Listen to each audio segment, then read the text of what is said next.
We are not going to talk for very long tonight because tonight is by and large about listening, but we wanted the opportunity to make some eye contact, see you all, make sure you knew that we were here in the room. You know, in the days since the Amazon announcement, we've been seeking to push out a lot of information, create a lot of opportunities for learning, for questions.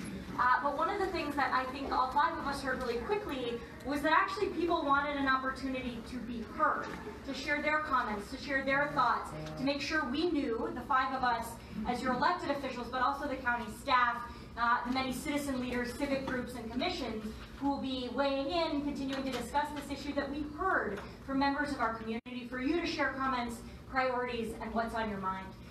We wanted to help maybe set the stage a little bit.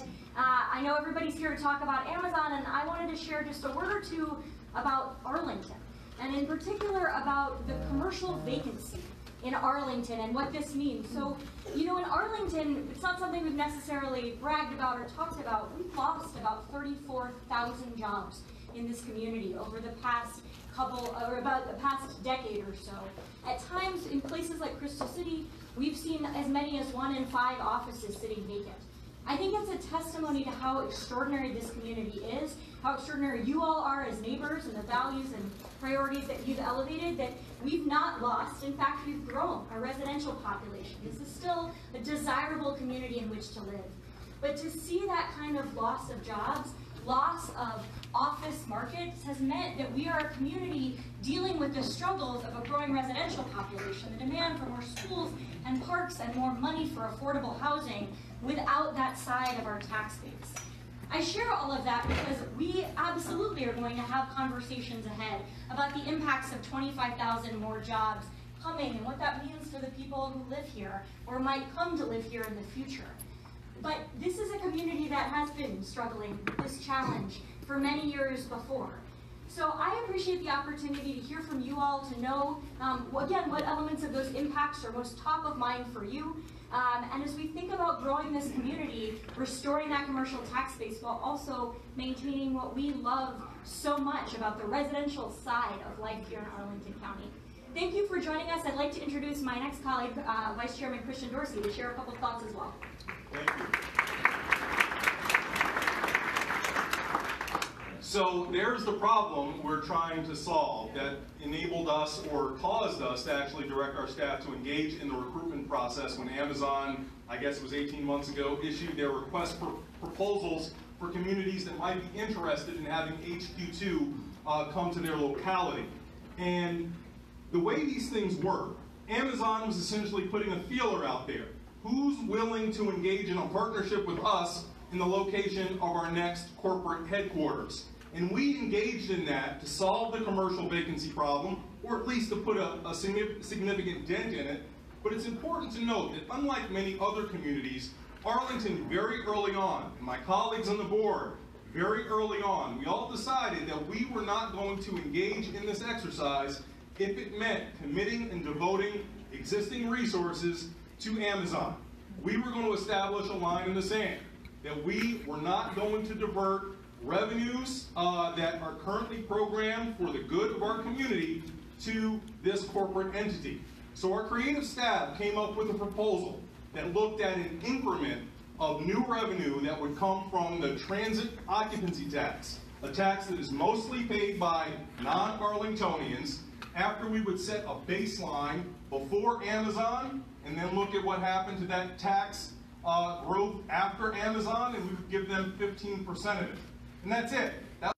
We were not going to take from other areas to attract them.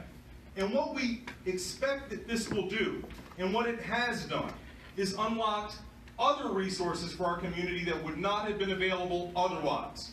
The Commonwealth of Virginia, and just so you know, Arlington, as a high-income earning part of the Commonwealth, produces a lot of revenue for the state. Not all of it gets returned back for our purposes in Northern Virginia.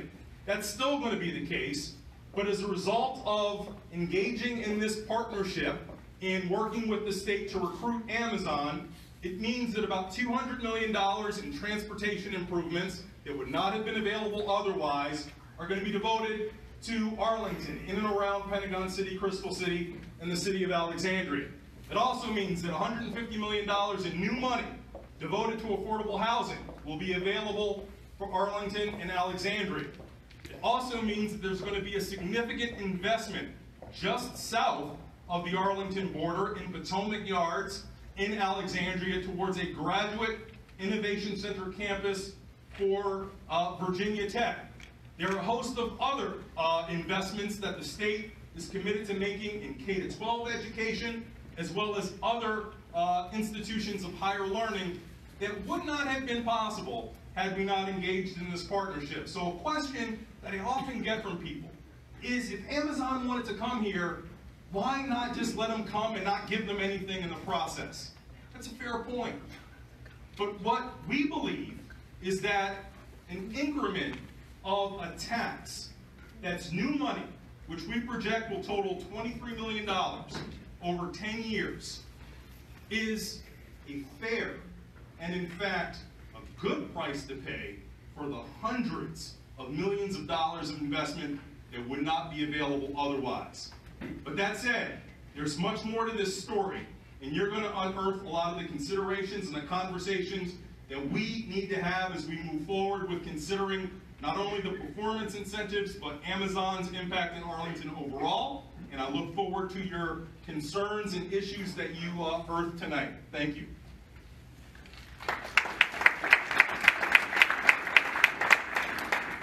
So I'm John Weistat, your departing county board member, and I have the luxury of not being around next February or March when my colleagues vote on whether to go forward with the incentives on Amazon. You can direct any complaints, concerns, gripes, or whatever to my successor, Matt DiFerrante, effective on January 1, 2019. You know, I just want to say, as I have said all along, I think that I certainly understand, and I believe my colleagues understand as well, the many anxieties and apprehensions about Amazon that folks have, especially when they look around the country to what other locations Amazon is in and what has happened to those communities. I said all along that it's very important that we as a county verify the alleged positives of Amazon and also determine ahead of time that we can adequately mitigate the potential negatives. So I'm here to listen. We really appreciate your community engagement and your dialogue, and please continue to participate in Arlington. Thank you. Hello everyone, Eric Gutschall, and I gotta say, looking out across this room, it really makes me so proud to be an Arlingtonian. This is what makes us so awesome, that you guys are willing to come out and spend your evening here to learn more about this, to share your thoughts on what you already know. This is what gives me confidence that we're going to get to the right answer on this package, on this vote. Because when I think about when I first got involved in my neighborhood, I never imagined I would end up on the Planning Commission. When I got on the Planning Commission, I never imagined that I would end up on the county board. And when I got on the county board, I didn't honestly really imagine that I would be here in a room getting ready to talk about, you know, Amazon and one of the biggest deals that really, it's really unprecedented. You can't even go beyond what this could mean for the community. But what I think is most important in all of that is, just because I couldn't imagine it, it's not that our plans and our planning process and all the work of people just like you who have participated and a whole lot of thinking about what do we want our community to be, that's all come before tonight, and it will inform us moving forward. And I think, personally, I think that it gives us a great basis to work from. But planning is always an ever-present, active, it's like physical fitness. You don't ever stop working out, you don't ever stop being physical fit. You have to keep working at it and keep doing the things that you need to do to make it right. And a big part of planning is thinking, listening, talking to your neighbors, getting different perspectives. So that's what I'm looking forward to tonight. And the number one thing that I'd like to leave you with as we embark on this conversation is always please keep in mind what is in our control, because we control our own destiny. And I would never want to vote on anything in February that I did not believe put something in someone else's hands, in a company's hands, a corporation's hands, anybody else's hands, other than what is in our hands. We control our destiny, so let's have a great conversation about what that destiny really is. Thank you. Thank you. So I'm Libby Garvey, and I'm really aware that I'm the last one to talk up here. I mean, we all have kind of saying somewhat similar things. So I hope you're getting a sense of your board. Looking out at this room, it's great to see people I've known for years and years who've lived here for a long time, people who've just come, people who are from Alexandria, I think people who are from some other areas. This is something that's going to affect the whole region. When people ask me about Amazon, I'll try to be really quick, and I make some of the points that my colleagues do, maybe in a slightly different way. We didn't do the board didn't do the negotiating. This was all done pretty much at the state level and with our staff, with the professionals doing this. But we guided with policy, which is how we're meant to, and early on when this first started, the board said, well, this sounds really good. This probably could help us with that huge vacancy rate, but we're not gonna change who we are. So we'd like Amazon to come, but we're not changing for them. So just keep that in mind. And I think as you hear more and more, Amazon, we're looking at the plans that we've already had plans to go out 40 years. Amazon's going to fit right into those. There'll be a few adaptations, but there always were. The other thing is, remember, this isn't as huge a deal as it sometimes seems to folks. It looks like when they come, it'll lower our vacancy rate. Remember, our vacancy rate is over 18%, empty buildings. It's going to lower it by about 4%. They're not just kind of moving in and taking over. So, and we're not going to let them. The other thing is that people say, oh, there's this big bad Amazon coming in. I've got a lot of issues with Amazon, but they're talking about hiring people from here, right? So maybe even some people in this room. So who's going to work at Amazon? Who are those people going to be? They're going to be your friends and neighbors. And they're not going to suddenly change and morph into something different because they're at Amazon. I think they're going to stay with the same values that we have as a community, and we as your board are going to make sure that we continue to keep those values, as I think all of you will here. I think we might help make Amazon a better company, actually, all in all. And I think they are going to help make us a stronger community. I'm looking forward to it. I'm really looking forward to the questions and concerns that you all have, because we're all going to do this together. We represent you, and I'm really looking forward to the questions. Thank you all for coming. And with that, let's get going. Thank you. I'm going to reintroduce Brandon Leffer, who is going to be facilitating for the evening, so that the five of us can sit down and take notes while you all talk. We have just one request for you, which is that when you do stand up to share a comment, a thought, could you share your name and your neighborhood, so we have a little bit of a sense of where you're coming from geographically in the county, as well as where you might be coming from in terms of your positions or thoughts tonight. Thank you so much. Awesome. Okay, let's give the board a big hand. Before we get started on the conversation, I do want to acknowledge a couple people in the room. We have a number of staff in the room, so if you would all stand and be recognized, that would be terrific. This is members of our team. Mark Schwartz is over here in the corner, Anthony Fusarelli, Jennifer K. Smith. We have Richard Tucker is going to be taking notes. Gina's also going to be taking notes of everything that's said tonight. We have Eric Beach on the flip chart. We have Jerry Solomon on the flip chart. Dennis Leach, Alex Iams, Joanne Gabor, Victor Hoskins, Shannon Flanagan-Watson, David Christille, and Roger Munter. Did I miss anyone? Christina Wynn, yes, our business development lead. So give them a hand. They've been working really hard. A couple ground rules for the evening. Katie mentioned one is that just that, you know, when you do say something, that you acknowledge it. We are looking for comments. There's a lot of people in this room, and there's a lot to be said. So we ask that you kind of share the space. That, you know, as you're sharing your thoughts, you recognize that other people also want to talk on this issue, on the issues. So, you know, don't take the whole 30 minutes. Give people some time and space so we can get a lot of voices in the room. We identified a number of key themes, and one of the things that, just curious, how many of you are interested in the transit issues? Transportation. Transportation broadly. Okay, so can we broaden that to transportation? And can we unpack that just a minute? So transit was one, parking was one. What are some of the other transportation issues? Traffic. Bike ped, traffic. Route 1 and cut through traffic. Route 1 and cut through traffic. You got all that, Jerry? We're gonna get all of those, okay? All right, so raise your hand again if you care about one of those issues. Okay, great. What about housing? Okay. What about business practice? What does that mean? Whoever put that up there, what, Roshan, you wanna tell us what you had in mind there? So Amazon works with ICE. Amazon mid profits billions and billions of dollars over Trump's deportation agenda, and we're going to be supporting that. Can you introduce yourself? Oh yeah, sorry. I'm Roshan Abraham. I'm from Terra Leeway Heights neighborhood. Okay, thank you. Let's see, okay, how many people, jobs, okay? Parking, that was in the transportation bucket. Gentrification, okay, that's helpful. Arlington's identity, something Libby and many of the board members talked about, keeping our identity, okay? Schools, all right. Infrastructure broadly, okay. Incentives, and our outreach strategy and process.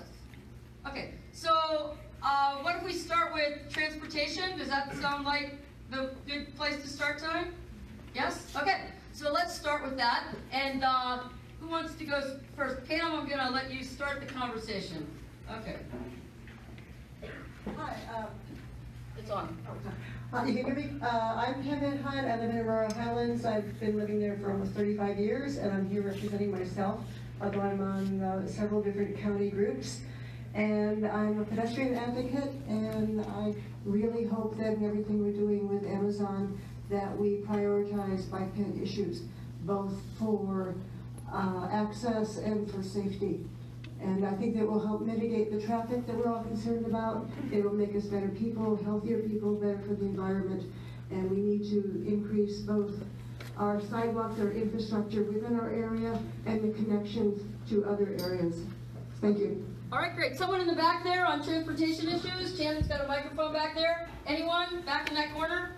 Anyone that wants to talk on transportation, this is your opportunity. Jim Jerez, right there.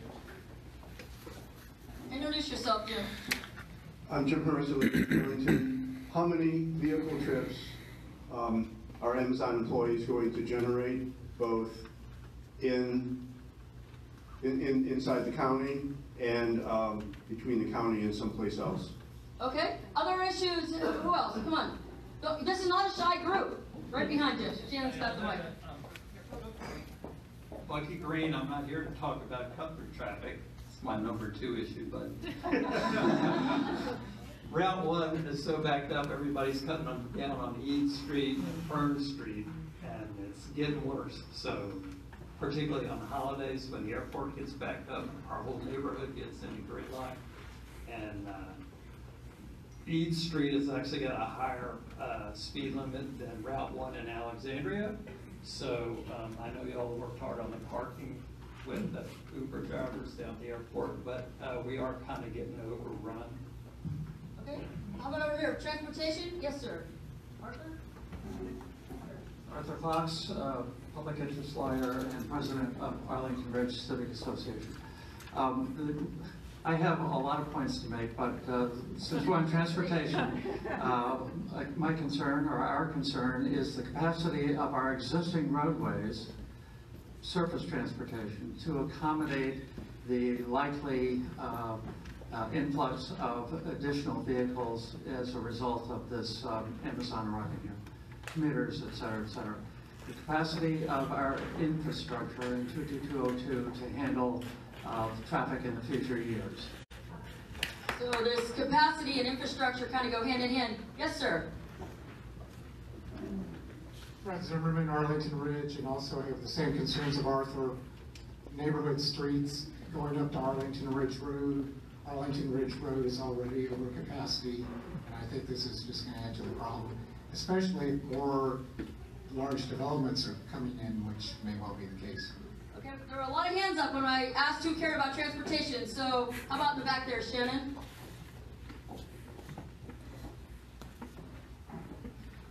Theo in Boston.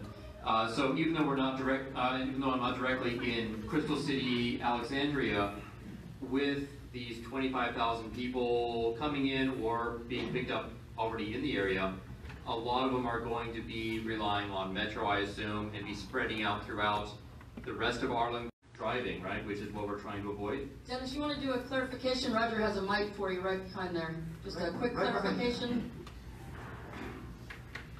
Sure, a couple things. One, I'm going to reference back to the board, which is we're in an area of jobs loss, and it's all not through yet. We still have another 3,000 federal jobs that are coming out of Pentagon City, and it shows up in our metro ridership. Our ridership is off by over 25% in places like Pentagon City and Crystal City. Arlington-wide, our ridership is off by about 50,000 weekday riders from 2010. If you get on Metro at 7 o'clock, 7:30 in the morning, you can actually often get a seat, which when I moved to Arlington in the 90s wasn't true. Okay, other things on transportation. Come on, a lot of hands went up on this topic, so. Right here. Yes. Yeah, Dana Bress from Aurora Highlands. How about a commitment to do some enforcement? You have all these programs, and the police respond to the county's priorities and don't enforce. We can't get them to enforce cut-through traffic. We can't get them to enforce parking. Enforce the rules that you already have. Okay, thank you, sir. And could you introduce yourself, because we didn't? Yeah, we did. Oh, you did? I'm sorry, I apologize. Hello, I'm Sheldon Johnson, Crystal Park condominium right on Crystal Drive in Crystal City. I would like to see more emphasis put on pedestrian movement by feet, as well as take care of the cars another way. But getting across Crystal Drive has become a running the gauntlet episode every morning. My wife and I try and get over to the other side. We're on the east side. The retail spots are on the west side. And we're assuming as the west side is going to be developed further with more retail. We've lost a lot of retail to go and eat now, taking away our spots. However, getting over there, we used to have a crossover. Some of you may remember the crossover over Crystal Drive, which was absolutely wonderful and a very safe mode. Instead of battling the motor scooters or the electric scooters and bikes and everything else that's on the sidewalks now. So it's really difficult, and I'd like to see a lot of emphasis go on us. Okay, thanks. I appreciate that. Let's give you guys a hand that are talking. Come on. I got one. Somebody asked about the practice of Amazon and their transit benefits. So we know a couple of things. One, that with the new space, that we're only going to be providing about 1 parking space for every 6 employees. We know from their campus in Seattle they provide a full transit benefit, and that they are willing to provide a full transit benefit for their workforce here in Arlington. Okay, great. Roger, you got someone back there? Would you like to introduce yourself? Sure, my name is Boyd Walker. I'm from Alexandria, from Old Town, and we have a BRT that goes through. Chrissy and I remember talking to you one time, and you said you would bring back the streetcar from Crystal City to the Pentagon, that you wouldn't be opposed to that. Well, there's a couple board members who helped kill the streetcar. Now you want to bring Amazon here. Are you going to bring back the streetcar? Okay, so that's a comment. Thank you. Okay, thanks for that. Other thoughts on transportation? A lot of hands went up when I asked who was concerned. Danny. My name is Danny. I'm an organizer in Arlington County and focusing in Arlingtonville neighborhood, but we also organize in other areas, including Prince William and Manassas Park.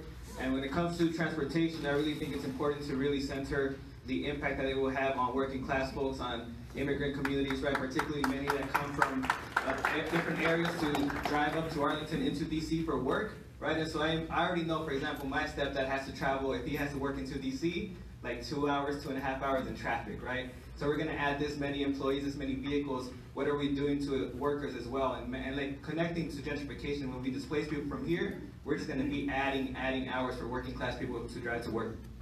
Okay, so commute factors and all of that, thank you very much. Okay, other thoughts on transportation? Was it this corner of the room? I'm just gonna go around. Other transportation thoughts? Oh, yes. I'm Martha Sneed from Aurora Highlands, and I just had a comment on the metro ridership. data that you presented, and that is that people are not choosing Metro these days because it's unreliable, because you can only go so far before you have to get on a bus to get to your final destination, because trains break down all the time, and maintenance was ignored for a number of years. So until Metro improves its reputation and reliability as a means of transportation, people avoid it. And it's going to put more cars on the street until Metro trains become reliable. They're not. You have people come from out of town, and you wind up recommending, no, take an Uber. You're never going to get to where you're going with a Metro car. So, Metro. Thank you. Okay, thanks. Well, while you're standing there, I know I'll just go to your next door neighbor. You guys identify parking as an issue, so do you want to put that out in the room? Parking. Thank you for the opportunity to speak.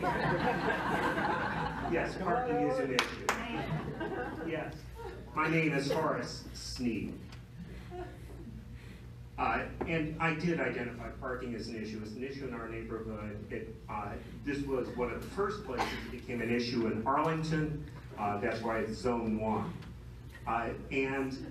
Right now they're looking at ways to make better use of on-street resources, which can only mean that you're going to try to park more cars in our neighborhood where there's zone parking. And that's worrisome to me because our visitors park on the street. There are many of our neighbors who have to park on the street because it's an older neighborhood, doesn't have driveways. So yes, parking is an issue. Thanks for sharing. Do other people in the room? Thank you. Sorry. I got one over here. Yes. Over here. Hi, good evening. I'm Cindy from Ashton Heights. One thing that hasn't been mentioned is that this is going to be Amazon headquarters, okay? They're going to be shipping a lot. So we're going to have a lot more vehicles than Arlington, so I wanted to make sure that's considered in the routes that they're going to be traveling and whatnot. So, this is your corporate headquarters. Yeah, someone want to clarify? Christine, do you want to? So Amazon's headquarters in Arlington is purely office workers. There is no warehouse or manufacturing or distribution. Thank you. Okay. Other transportation issues. Then we're gonna move on to the next topic. Okay. Here we go. Thank you. Linda Dye, Douglas Park Civic Association, Columbia Pike resident since 1975. My question is basically how will Columbia Pike be drawn into this so that to take advantage of the advantages that we have on Columbia Pike as a place to live, as a place to work, as a place to shop, churches, we've got everything on Columbia Pike. How do we tie Columbia Pike directly into the benefits of this proposal? Thank you. Yeah, that's a great question, and Dennis is just going to share a few things that's going on in the Pike. Sure. So the county's adopted CIP, invested a couple things that link it to Pentagon City and Crystal City. One is rebuilding the whole corridor all the way down to Joy Street to make it easier to walk and bike down to Pentagon City. There's also the restructuring of the bus service and providing enhanced bus facilities that actually go right to the proposed front door of the campus. So 2 more comments on transportation, and then so we'll go here, here, and here. 3.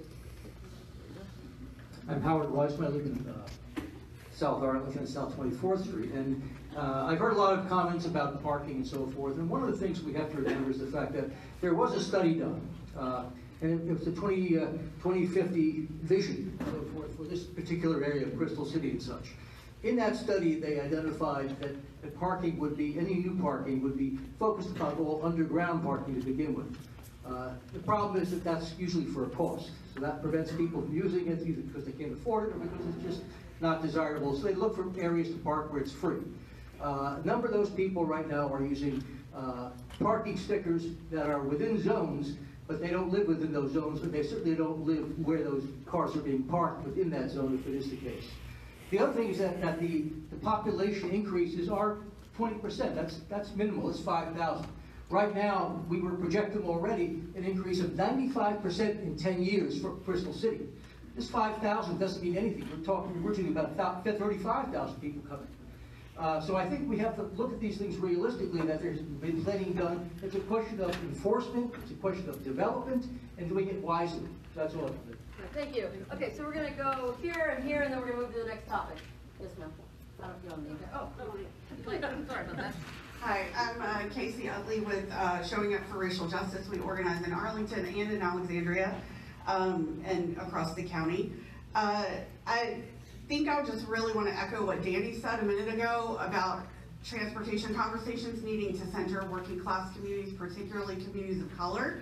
A lot of the conversation here tonight about enforcement has already involved invoking, let's call the police on parking violations and bringing police into situations where people are parking, extra vehicles, work trucks, what have you. And so even in this discussion about Amazon's effect on transit, we're already employing gentrification tactics and conversation. And this is a real problem because we're already seeing that migrant communities and the Black community, working class communities of color in this area are already being targeted around parking enforcement. We're seeing discussions around the targeting of out-of-county plates or out-of-state plates and things like that. And it's a problem. It's already a problem. Gentrification is already a problem here in Arlington, and it's only going to get worse with this Amazon boondoggle. So we need to keep that in mind, and that needs to be a part of all of these conversations. And if you're going to ask for anything from Amazon around transit, it needs to be more investment, more money for public transportation, and not more money for the cops so that they can go around and harass communities of color. Thank you. Yeah, hi, my name is Helen. So my question is that as parking spaces and gets more and more scarce and the fees go up and things like that, things get more contentious, and also people are asking for more enforcement with the public transportation. We see in Arlington County that the Black population is 10% of the population, but the jail population is around 60%. So like the policing here is obviously already very racist, very anti-Black. So how are you going to make sure that if we're asking for more enforcement, that it's not going to be disproportionately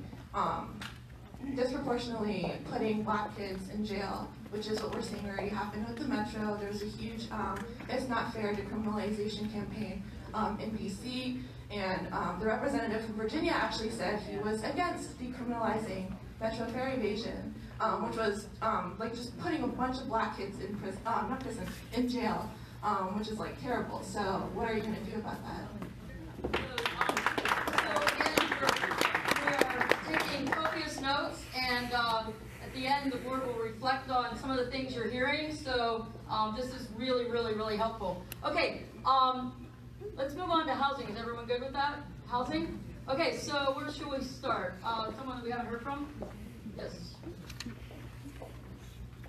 Sandra Borden, I'm a long-term resident of Crystal City and the first president of Crystal City Civic Association. Just a concern that I hear a lot is about the tax rate when the values of property is due to go up. We don't want to lose our senior citizens. We have a lot of retired people and our young.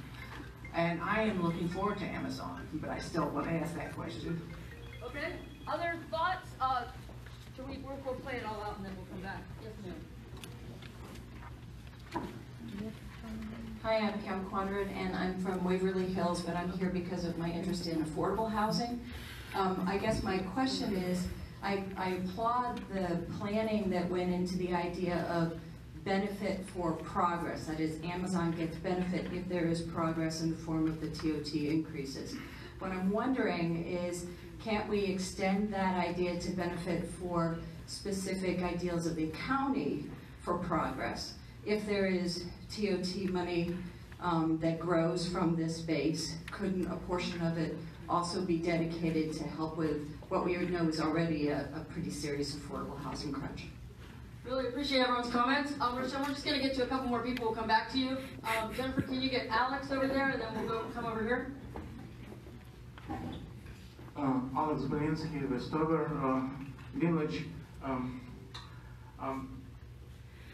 And first I want to say that Amazon arrival I see as opportunity.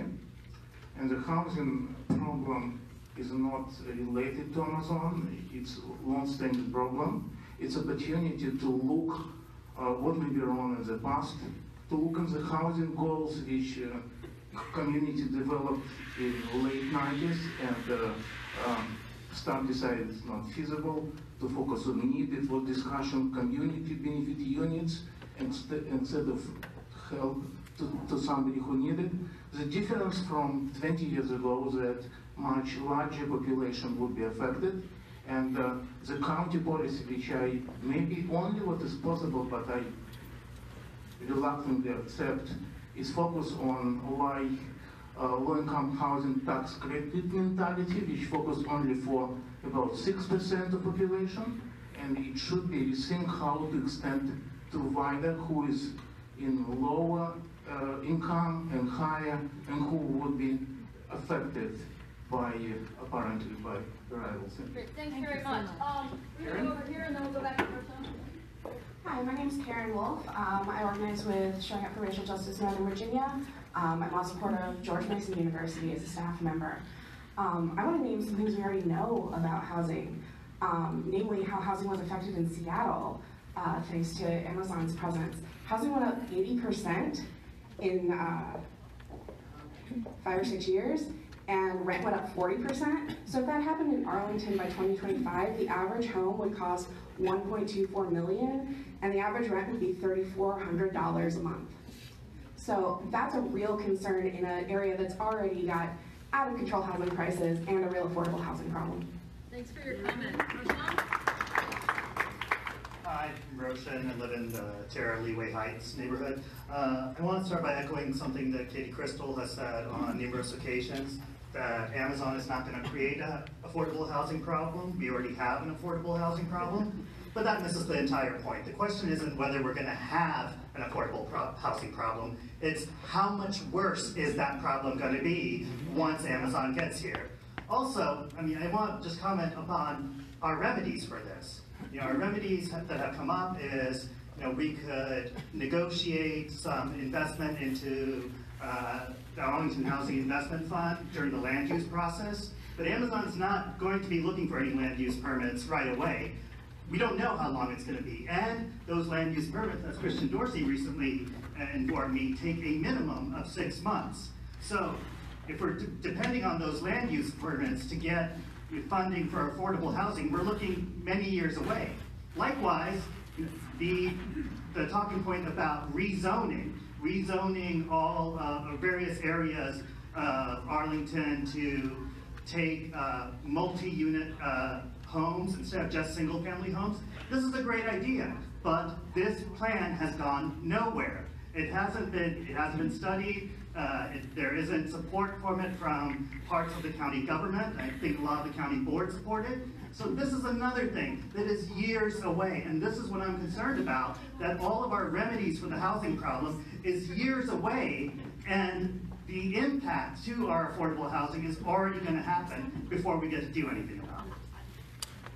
Thank you. We have a comment up here, and then we're going to come up, and then we're going to go back to this part of the room. Julie Tippett, Arlington Ridge. Echoing the affordable housing issue, you were already looking at redeveloping some of the empty commercial space into affordable housing in Crystal City. And since Amazon isn't taking all of it, please keep going on that. And then when Amazon moves out of that temporary space, make that more affordable housing. For those of us in some of the older 70, 80-year-old houses here in the neighborhood, we're seeing that every time one sells, it gets torn down, redeveloped. Please don't give in on setbacks and things like that for Amazon millionaires to build even bigger McMansions. And please make sure that any redevelopment permits and everything is really, really transparent for people in the neighborhoods. Make it really easy to find on your website, notify people who are immediately adjacent, and make sure that developers are fully responsible for the mitigation of land disruption, because that's already been a problem with McMansions causing neighboring basements to flood. And so please make sure that those of us who are maintaining the character of the neighborhood, maybe even make it more of an incentive to maintain the character of the neighborhood rather than putting in more McMansions. Shannon, what do you have anyone back there for comments back there? Anyone back here? Yes, sir. Please introduce yourselves and your neighborhood. How you doing? My name is Zana. I'm from Boston area. I live in Arlington. One of my concerns is, sorry, I forgot your name. You said some good points on the housing. And I lived in Seattle for a year before I moved here about 5 years ago. And the place that I afforded, I used to live at, are gone now. I mean, we cannot afford those places in Seattle no more. And Amazon has came in, it's been a while that they've been working on this. Things have been changing. People are moving downtown, I mean, hours away from downtown. And I mean, we're looking at what's going on in Seattle. And I know I live in Arlington right now, but rent is going up. The offices they open and the jobs they create are for headquarters. I mean, it's going to be office jobs. There's a lot of low-income people that can't afford things like that. It's already up. The rent is already up. So what are you trying to do? Are you going to raise the low income? I mean, the rate, at least, what's going on? What's going to happen? Is the rate going to go down? Or are you guys going to raise at least the income rate for low-income communities? I really want to know what's going on with that. Thank you. Shannon, can you come on up here to this middle, back here, we'll go here, here, and then here. I'm going to take We got a couple up here too. Okay, awesome. So let's, we'll bob. Hi. I'm Lorraine Nordlanger. I live in Lion Village. I'm also a real estate agent with TTR Sotheby's International Realty, and I hear the panic for people who've lived in Seattle and are concerned about the percentages. I just want to remind you that we have the federal government here. We have lots of industry. So we, in the real estate profession, are not expecting those percentage increases. It will go up. It'll probably hit rental markets, the rental homes first, but it won't look like Seattle because Washington, D.C. is not Seattle, okay? It's not gonna go up that high. Okay, so this is her perspective. There's a lot of perspectives in the room, and we're all here to listen to each other. So we're gonna go here, and then we're gonna go to the front. Yep, and then oh, here we go. Thank you. Natalie Mosier, Aurora Highlands. The question I would have is we're talking about thousands of people coming here, and the average pay of the worker that's going to be working at Amazon, how are those folks going to be able to pay rent for all the new apartments that are going up around the metro stations right now? We were told a one bedroom's going for $3,200, and I don't think that's really affordable housing. So I think we need to be mindful of the workers that are going to be at Amazon, what's their rate of pay, because the high rises that are being built currently right now are certainly too expensive. Thank you very much. Jeff, we'll go here and then up towards Roger. Hey, I'm Roger Tamara. I'm in the Arlington Forest neighborhood. I just wanted to expand on what some folks talked about with Amazon's impact in Seattle. And that's the people who get pushed out of the housing market entirely. In Seattle, there's been an increase over the past 4 or 5 years in homelessness of like 50% almost. And there's like tens of thousands more people who are on the brink because they already spend more than half of their income on their housing costs. And I don't want that to happen here. We really appreciate everyone sharing their perspective. Okay. Yes, sir. Oh, wait, I think Anita's been waiting a little while. Okay, Anita, and then John. Hi, my name is Anita Bryan. I live in Alexandria, Potomac Yards, and I just have a concern more about what is the definition of affordability. I think that's what needs to be the conversation now, because it changes when you have these new developments come in. You start at one rate, and then 5 years later it goes up. And affordability, maybe saying housing, someone comes in, maybe it's 40,000, and then next year it goes up to 80. That's now low income, and I've seen that happen in my hometown in New York, where now low-income homes is like you have to make 80,000, and that's not really low income for a lot of people. So I just think we need to start those conversations now on what the definition is of affordability.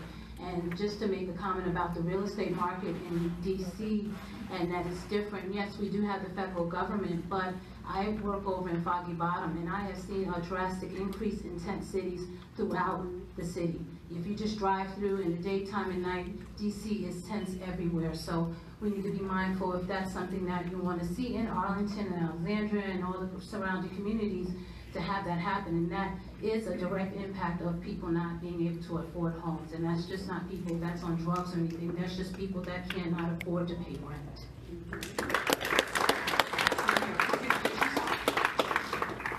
Hi, I'm Derek Meyer from Alexandria, and I wanted to follow up on a handful of people's comments, including Roshan earlier, talking about the timing involved and how long it'll take for some new construction.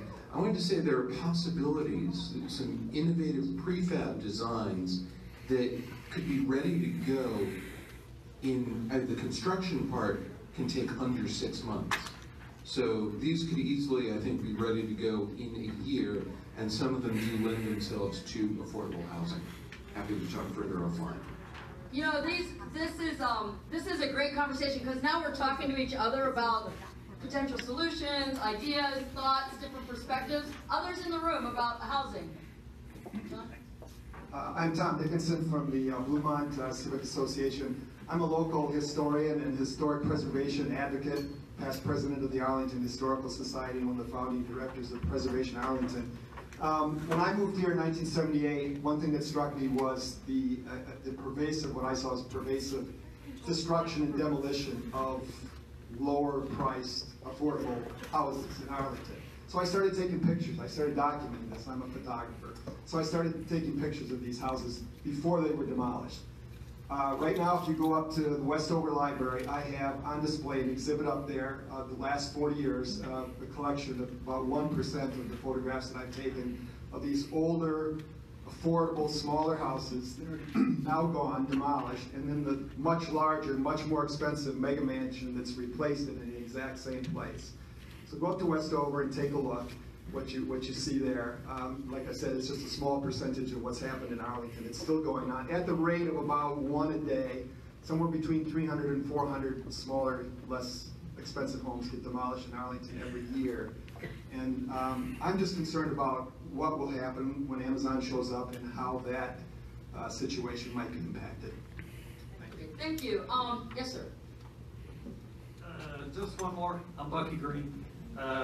Just one more thought, which is in Seattle, Amazon was not a good corporate member of the community, and the city proposed a head tax on jobs to fund homeless programs.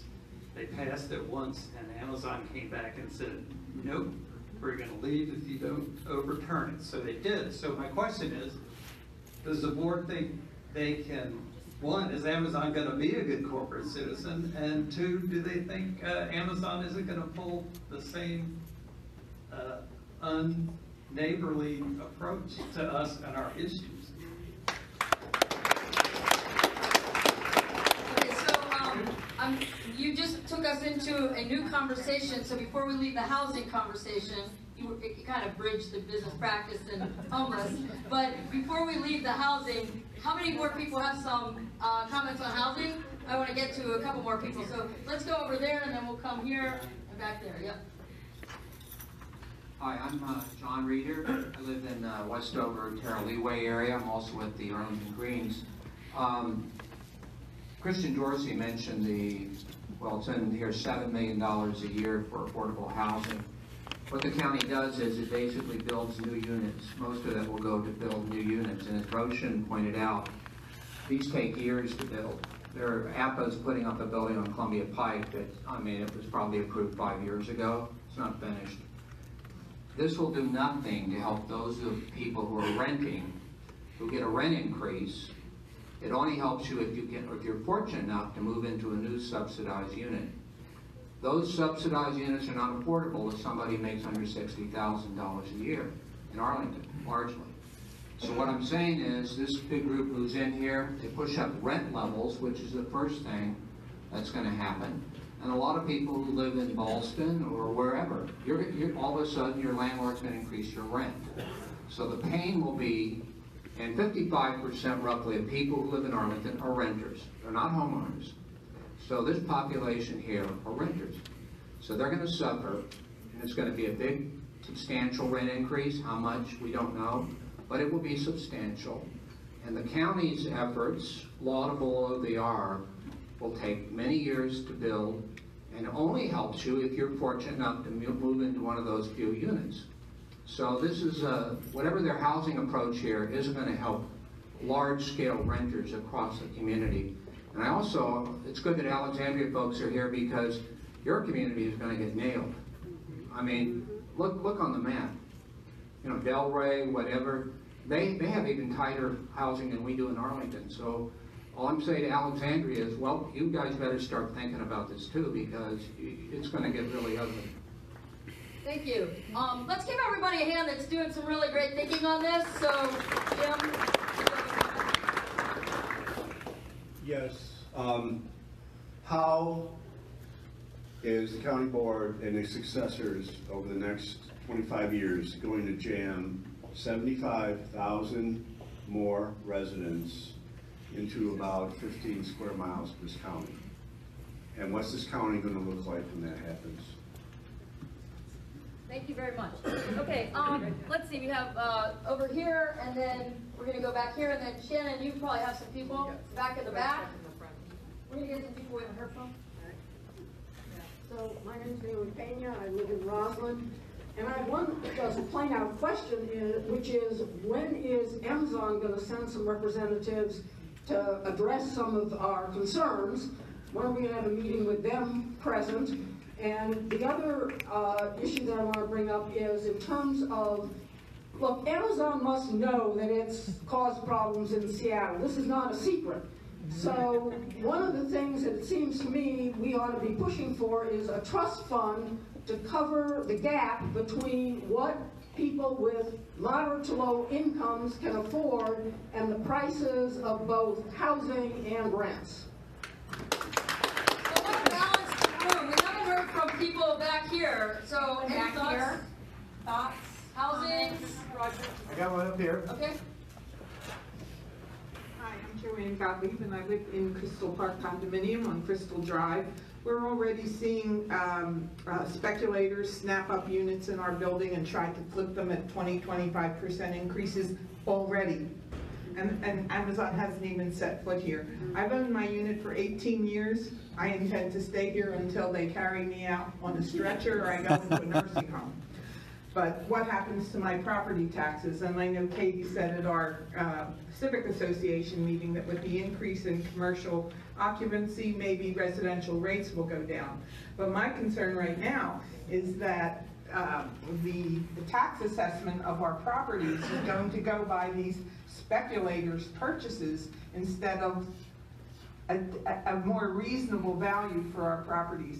So I'd like to suggest that you consider freezing our assessments, perhaps at this year's level or the 2019 level, until the property is sold at a higher level, so that those of us, I'm a retiree, until the property is sold, I need to be able to afford my property tax and not the tax that someone is going to push on me because the property increases by 20% and I'm just sitting around minding my own business. Thank you. Thank you for the opportunity to speak. My name is Louis Andors, longtime Aurora Hills resident right here in O2 and real estate agent also.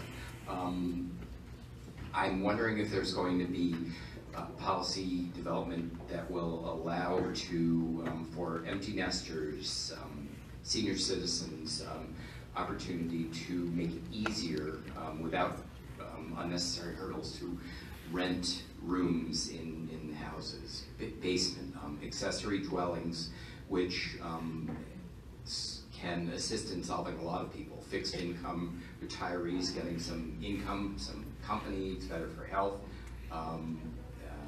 and will also enable there to be a significant influx on the supply side of available units right in the area. And there are a lot of people who I think if those hurdles were removed would be much more comfortable in getting some extra income and providing housing at a reasonable rate.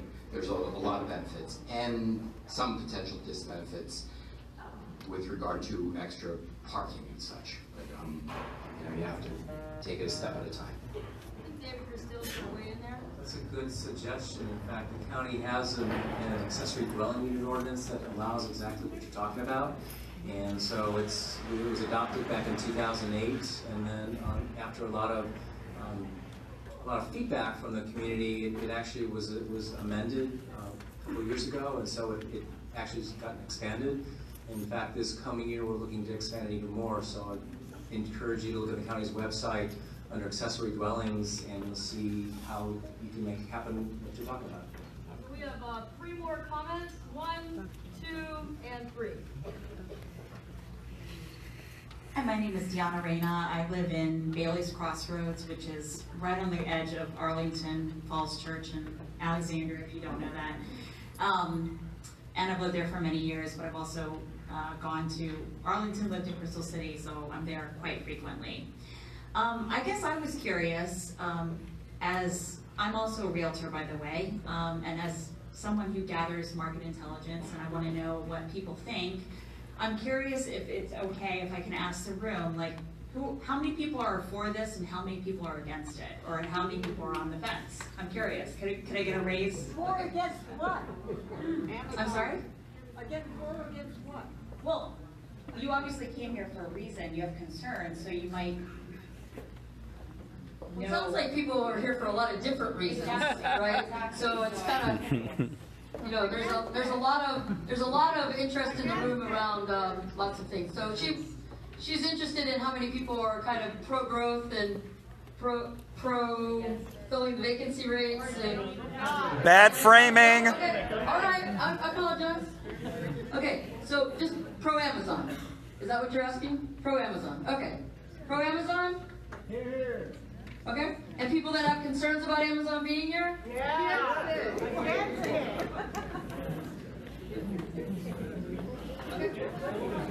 Thank you. It's hard to distill a simple question. Okay, we have 2 more comments on housing, then we're going to move to business practice. Mr. Mercy, did you want to throw anything in here at this point?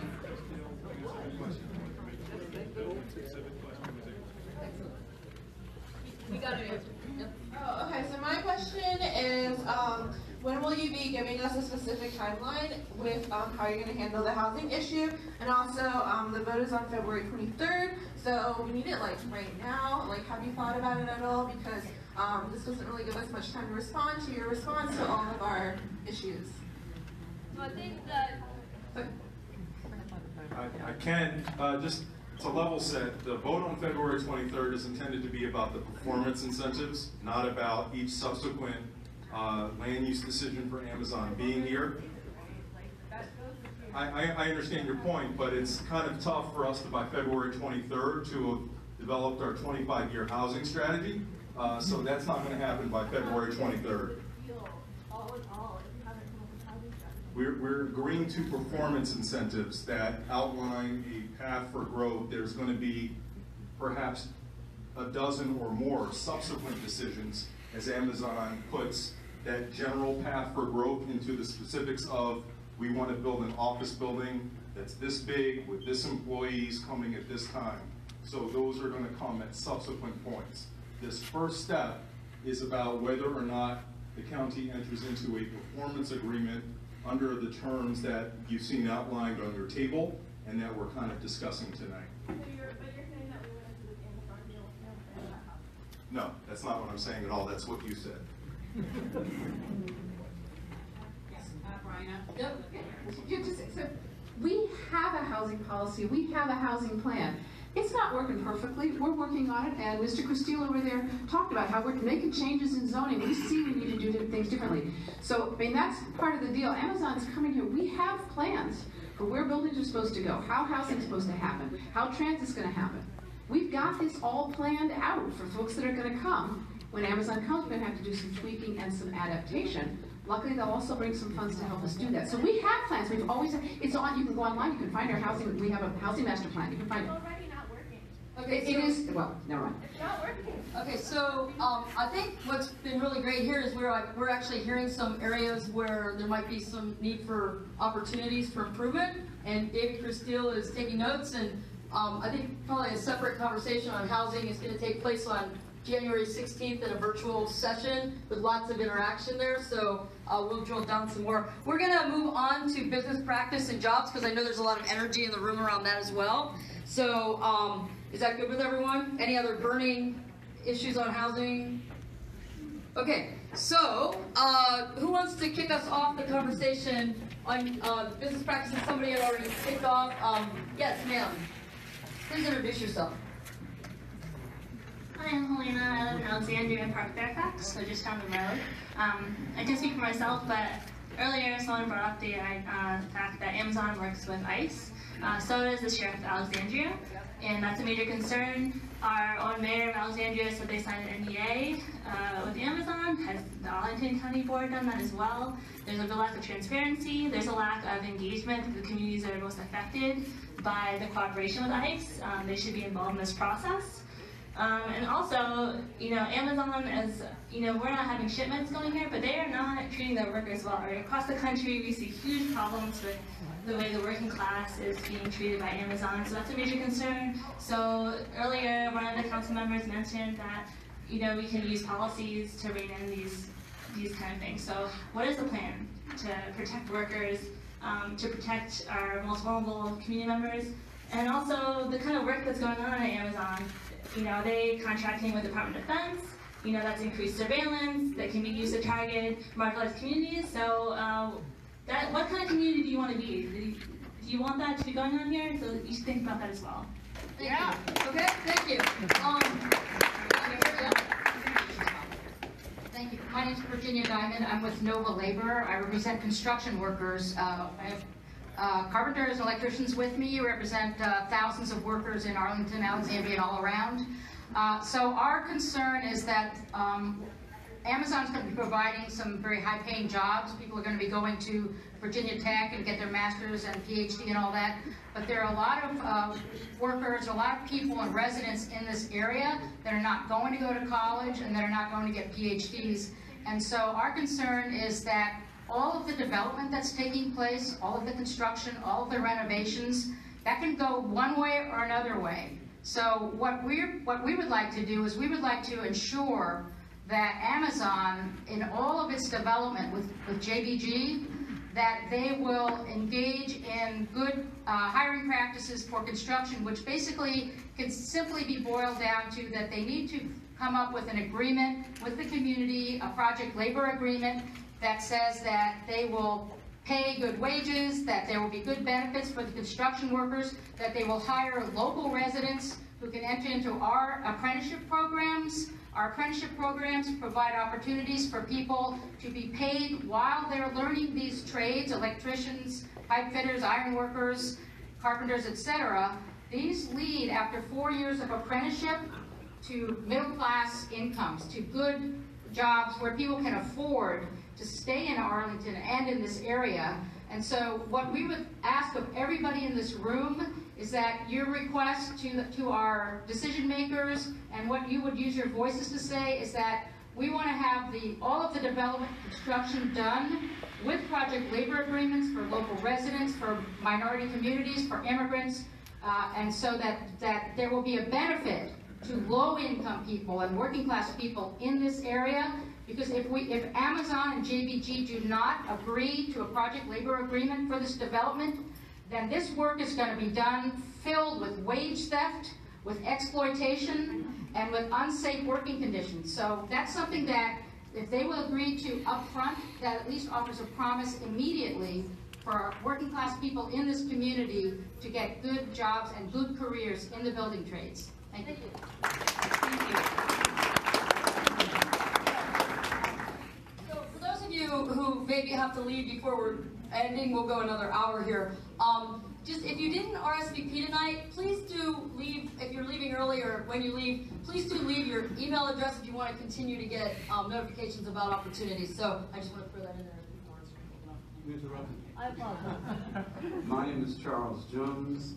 I'm living in South Arlington, I disagree with project labor agreements. I disagree with project labor agreements. They don't hire minorities. Those are collective labor agreements, and they don't hire any minorities. So I don't want to be involved with anything that is going to sign up with a project labor agreement. Simple as that. Okay, so again, different perspectives on different issues. We're gonna go back there. Shannon, we've got a couple in the back there. Yes, please introduce yourself. Hi, a project labor agreement does have set aside for minority contractors. Our apprenticeship program, I'm sorry, Don Slayman with the IBW, Electricians Local 26. We have 92 members who live in Arlington County and 221 householders, registered voters here. The project labor agreement doesn't insist it's union. The project labor agreement just says that you're not going to do this low bid. And what JBG Smith right now is using Power Design on 6 of their 15 ongoing projects here. And Power Design is a company based in Florida, which business model is to avoid payroll taxes. DC Attorney General has filed a complaint against them last month. 585 cases of overtime fraud, 61 cases of minimum wage fraud. They don't pay any city tax, any federal tax on those employees. They don't pay workers' comp or unemployment insurance. All we're asking is that when they bid this contract, they agree to not to have wage theft and wage fraud. That they and then we offer a career, a path to middle class, so that not everyone's going to get these 25,000 jobs as engineers, but you have residents here. You can have residency requirements. You can have requirements for hiring minority contractors in this project labor agreement. We have our membership is open to everyone, and we'd like just to have a career path to the middle class. So in this job, doing this job over 8 or 9 years, also all the infrastructure, there's also expanding to the Macy's campus, and also expanding to the Tech campus. Those are all good jobs. Great, thank you.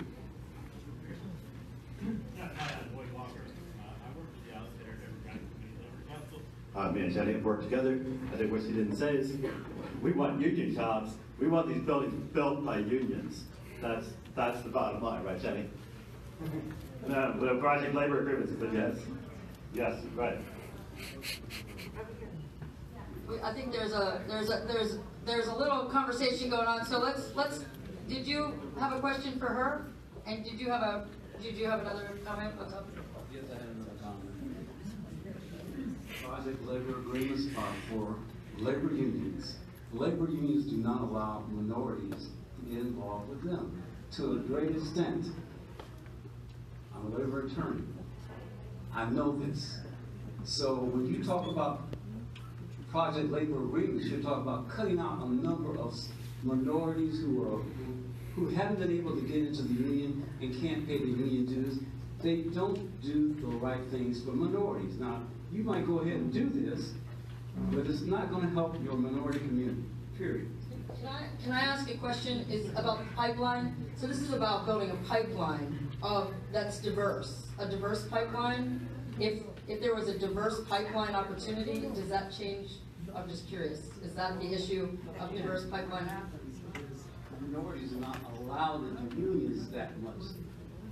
And to have this development, have project labor agreements, that in essence exempts a lot of blacks from getting jobs. Now, if they would increase their ability to get people of color into the union, different story. But they haven't done that. Okay, so you're identifying a need and an area of opportunity. Did you want to? Hi, my name is Nelson. I'm with the Carpenters, and it's not true that it doesn't help minorities. My union is 75% Hispanic, so that means not minority. And labor project agreement is not about union.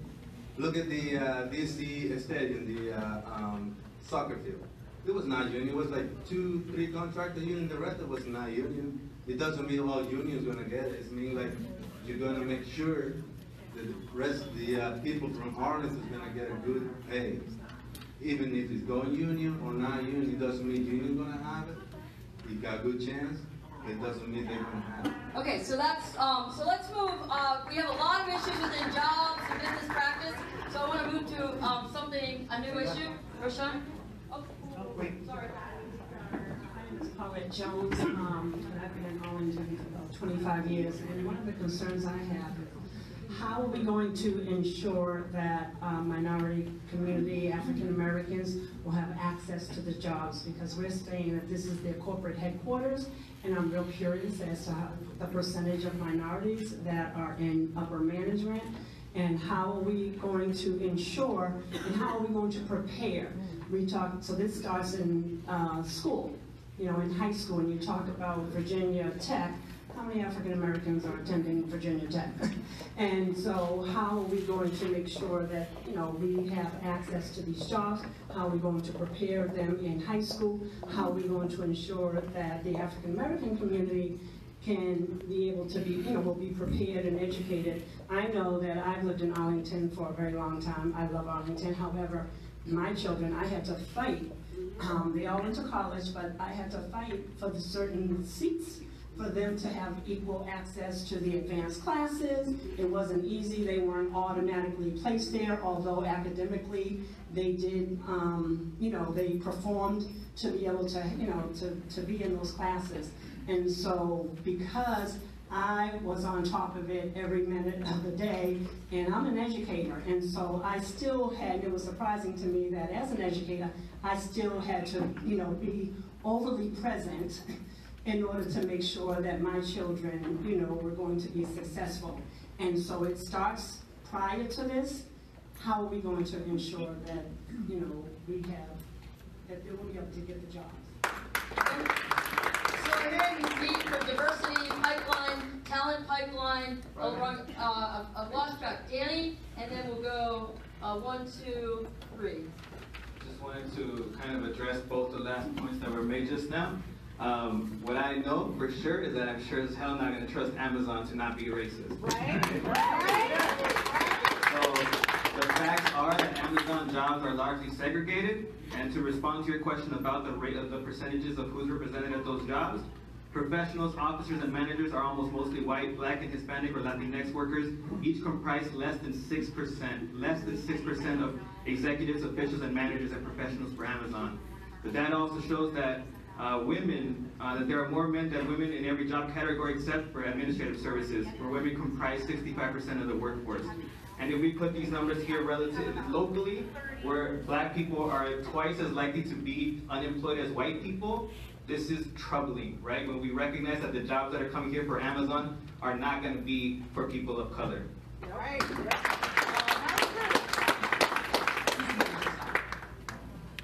Hey, Hunter Tamara, Arlington Forest again. I also wanted to reiterate that it seems like a lot of people are kind of taking for granted that these are going to be good jobs. We know from current Amazon corporate employees that that's not the case. People talk about how seeing their coworkers crying at their desks is a common occurrence. They say that the average Amazon employee lasts maybe a year and a half. And everyone pretty much has an exit plan. Everyone is trying to get out of there as soon as they can, once they have a little nest egg going. So these are not even good jobs that are coming here. Also, we know from some of the bids that other cities submitted that Amazon is really interested in getting funds for relocating people here. So you have people coming in from out of the area, working these nightmare jobs that take their entire life away. This doesn't sound like a recipe for a lot of community engagement with the people coming. Okay. Okay. So Roshan, Chip, here. And then we're going to go over to this side of the room. Yeah, hi, Roshan from Terra Leeway Heights. So I want to say, you know, there is a right side of history, and there's a wrong side. The right side of history is the side that's not funding ICE, not, you know, selling white supremacist material on their website. Because Amazon does that. Amazon has sold white supremacist material on their website. I was part of a campaign this last summer put on by the Action Center for Race and the Economy that highlighted all the white supremacist material that Amazon sells. Now, Amazon's usual practice is when they get bad press, they'll put a Band-Aid on it, and that's exactly what happened. They put a Band-Aid on it and took down those things that we had identified in our campaign. A few weeks ago, Amazon got back in the spotlight because they were selling Proud Boys material. I mean, they profit off of white supremacy. And they do that not only by the stuff that they're selling, but also by the work that they're doing with ICE. I mean, they are making billions off of Trump's deportation agenda. And I don't know if you've heard yet, but they just submitted a patent for this device that can go on residential homeowners' doors that include facial surveillance. The idea is that cops can use the information about people who are walking past doors to identify suspicious people. And we all know what that means. That means identifying black and brown people. That's what happens. That's what happens every time. And frankly, I don't understand why a county board made completely of Democrats. Sorry, John. You're on the hook. Would be supporting a company that supports Trump's deportation agenda. And I know right now the big thing on the table is the performance incentive. Vote it down. Vote it down. What's going to happen if you vote it down? Is the state suddenly not going to give what they're giving and let Amazon go away? I think Governor Northam kind of wants this to happen. And Matt DeFrenti put it best at a candidate forum that Our Revolution Arlington put on, where he said budgets are moral documents. We have to think about our morals when we're doing things like giving them incentives. I don't care if it's new money. That money does not belong to Amazon, and if we give that money to Amazon, we're saying we're okay with all of their horrible practices, with the fact that 93% of their executives are white, the fact that they continually profit off of white supremacy. We have to say no to that.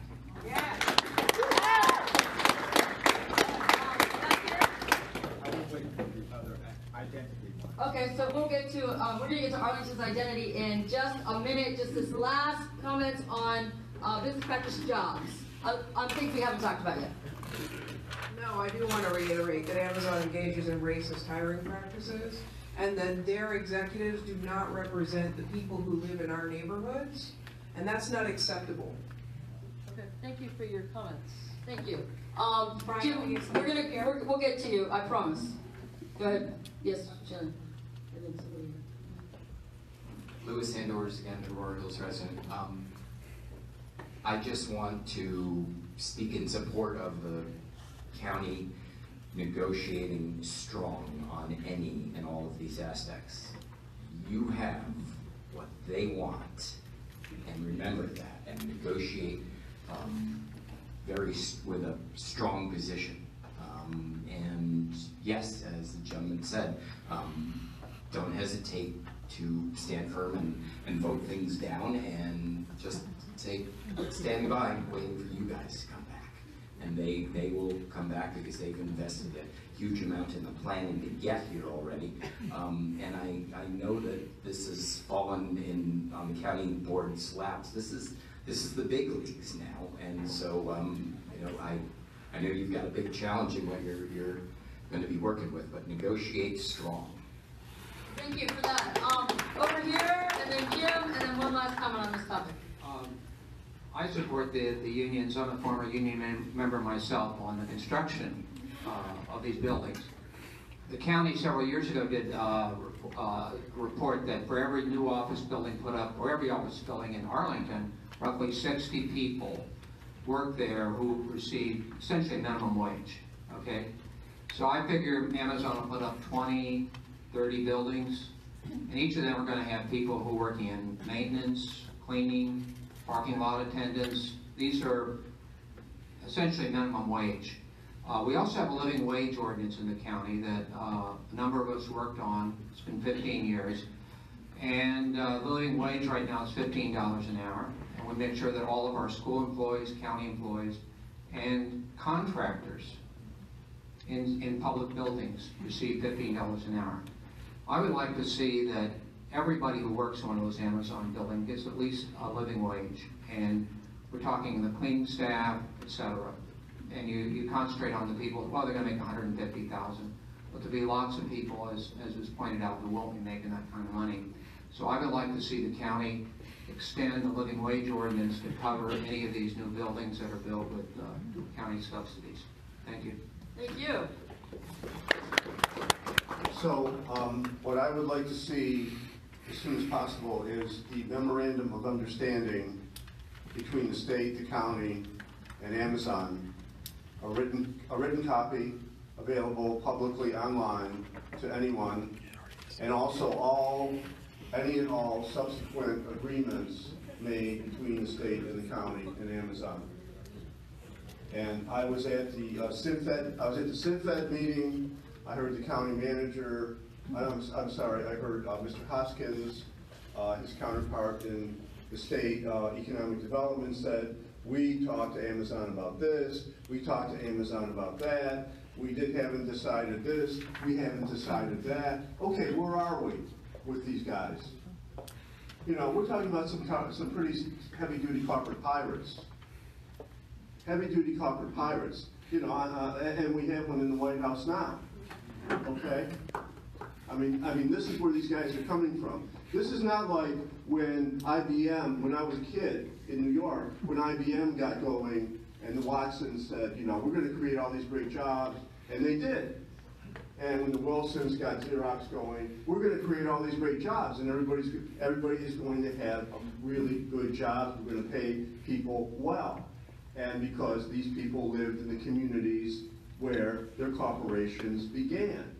I mean, this guy, Jeff Bezos, I mean, if he's pulling this stunt with the fulfillment centers out in Timbuktu, Georgia, or someplace like that, what is he going to be doing?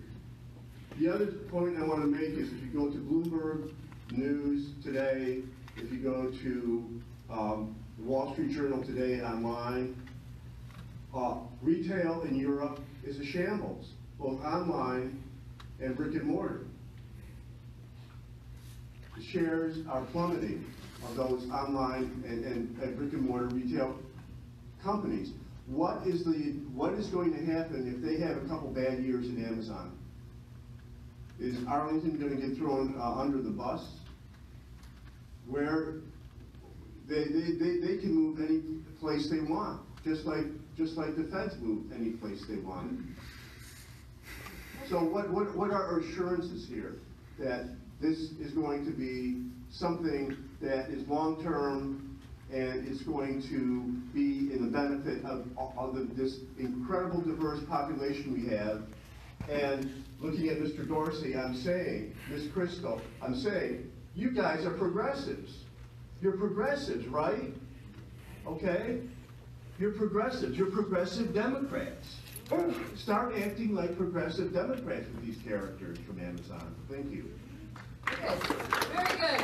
Any other burning thoughts on business practice jobs before we move on to identity? 1, 2. Go ahead, sir. I guess I have to post this mic. Hi, so my name is Kaiser. I lived in Crystal City for about 11 years, but I got priced out around 2016, so I live in Fairfax now. I like it, but, you know, that's the reality. I want to say I've actually been to Fairfax County Board, Arlington County Board meetings, Alexandria, and I've actually been talking about this since before the decision was made. And because one of the things I hear a lot is about, you know, these are the types of jobs we'll be bringing here, Amazon is going to be bringing here. These aren't the factory jobs in here. These are the, you know, white collar tech jobs. That's actually my field. So I'm a data scientist. I have experience with like cloud computing and all these other services that are very big in the tech world right now and very hot. So I mean, I'm the kind of person that these jobs are supposed to be designed for. So I'll tell you that right now, in 2018, Arlington has about a 2% unemployment rate, and Virginia has a 3.2% unemployment rate. I was actually unemployed earlier this year and looking for a new job, and there are literally hundreds of places in this area hiring people in my field. There are dozens of big companies, including like Nestle up in Roslyn, and I'm not going to name every single one, but there's dozens of big companies and hundreds of smaller companies, plus the government, all hiring within this field. The consistent thing I've seen, and this is confirming on both sides of the interview table, is that these companies are having a hard time finding people who have the skills, not that skilled workers are having a hard time finding jobs. So the reality is, this is talking about, oh, these are going to bring all these jobs, it's really going to help our job situation. These are not the jobs that people are hurting for right now. It's the reverse problem. It's trying to solve a problem that doesn't actually exist and trying to act as if this is going to benefit everybody. The reality is what we're seeing, and I've been seeing, again, consistently with all of the different municipalities and jurisdictions in this area, is that the residents are very consistently have the same concerns. How am I going to continue to afford living here? I'm going to get pushed further and further out.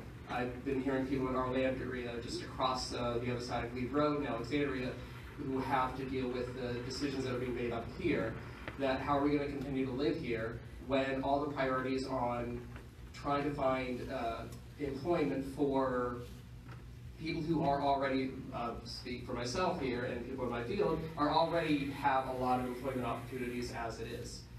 So I mean, I'm just asking if Arlington, and I've been telling this to Fairfax and Alexandria too, if you could just please be straightforward with people, that when you're talking about jobs, you're not talking about the jobs that people actually need.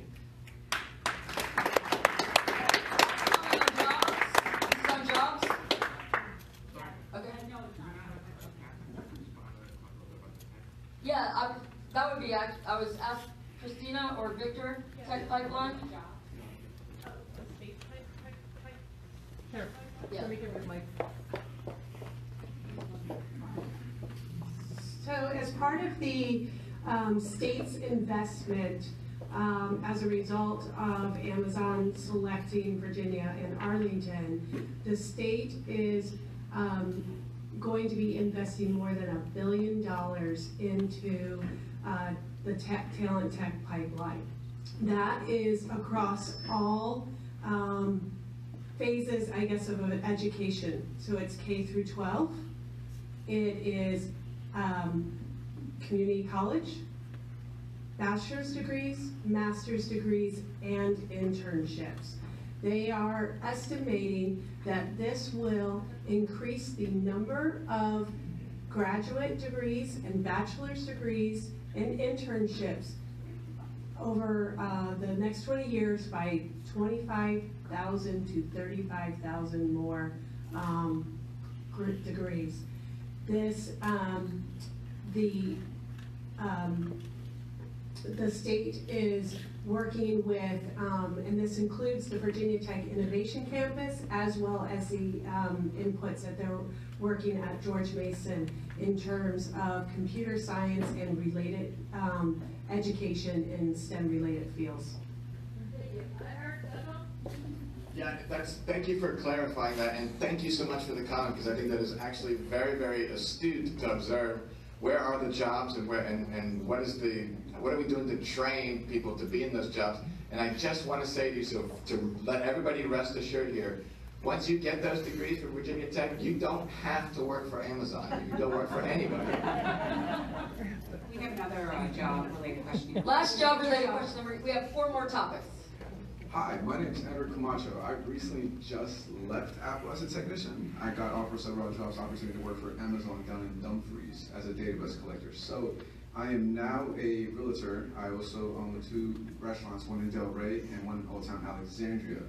I have a group of people that I know in Dumfries that are already going through the interview process for Amazon as database collectors. So there's a little bit more of job opportunities down there by Dumfries, people that want to move already forward. And I already have several people that are already looking at the process of excitement and the progressive of a 6-month process for training and everything else. It's just more of a statement to let everybody know. I'm just here to observe and hear everybody out. Thanks so much. Appreciate that. Okay, so I'm now double mic'd. That's scary. Okay, so thank you for that. Round of applause for that. It's a very important conversation. It is not the end of the conversation. We're actually doing a virtual learning series on Wednesday night. You can watch on Facebook, you can do live chat, you can text questions, you can watch it on the cable channel, you can watch it on YouTube, on schools, higher ed, and workforce with Dr. Murphy, with Deb Crawford from George Mason University, with Joanne Matthews from Virginia, Marymount University, with Victor Hoskins. So a whole host of folks to talk a deeper dive just on schools, higher ed, and workforce. And that, there were some people that wanted to talk about schools tonight. Are you all still here that wanted to talk about schools? Raise your hand if that was a hot issue for you when you walked in the room. So let's just play that out a little bit. Yes, ma'am. Hi, I'm Ellie, and I live in Arlington Forest, and I'm also a high schooler at HB Woodlawn. So as an Arlington student, the issue of overcrowding has affected me basically since I've been part of the school system. My program is actually moving to Roslyn to make room for a huge middle school because the issue's gotten that bad. And I know that with Amazon coming here, on average, Amazon workers that have families are supposed to add 2 to 3 kids to the school system. And although this is supposed to happen over time, it's already such a huge problem in our county. We're already way over capacity, and I just want to know if there's a plan on how we're going to address the overcrowding issue as the employees bring more kids to the school system. Alex, do you want to just talk a little bit about any of that? Sure. Hi, I'm Alex. I'm with Economic Development. I also live in Claremont, near Wakefield High School in Claremont Emergent. We looked into the schools issue as far as employee households and how many students the families would likely have in schools. As with any company in Arlington, they are going to, about 20%, 15 to 20% of the employees will live here. And of those, about 1 in 4 or 5 households will have a child in schools. And that comes out to about 80 to 110 students in Arlington schools each year. The schools themselves are planning for they have their own capacity projections and growth plans, and our existing population and households and future households are built into their growth. And so this is actually aligned with the school's growth plan. So thanks for that clarification. Somebody else had a comment about schools. Hi, again, Paulette Jones. I wanted to know, with reference to the schools, again, I'm really concerned about how brown children will have access to the opportunities. When my children were in school, African American children were diverted to the Career Center, and parents that really didn't have that background to know, limitations on opportunities sending their children to the Career Center would have. It really, I think, affected them going to college and moving forward. So within the schools, as you're planning, how do you plan to address and prepare our children for science and math and science so that they will have access to the jobs? So again, I'm still concerned about that. Great, thanks. And like I said, on Wednesday night, we're going to take a really deep dive on that topic, so I hope you'll join us. Just see if anyone else is, before anyone else on schools. Yes, sir. Yes. Charles Jones again. So Virginia Tech is going to be getting a lot of money to increase their student population. Why not have Virginia Tech have some sort of issues around making sure that more brown and black kids get into their school?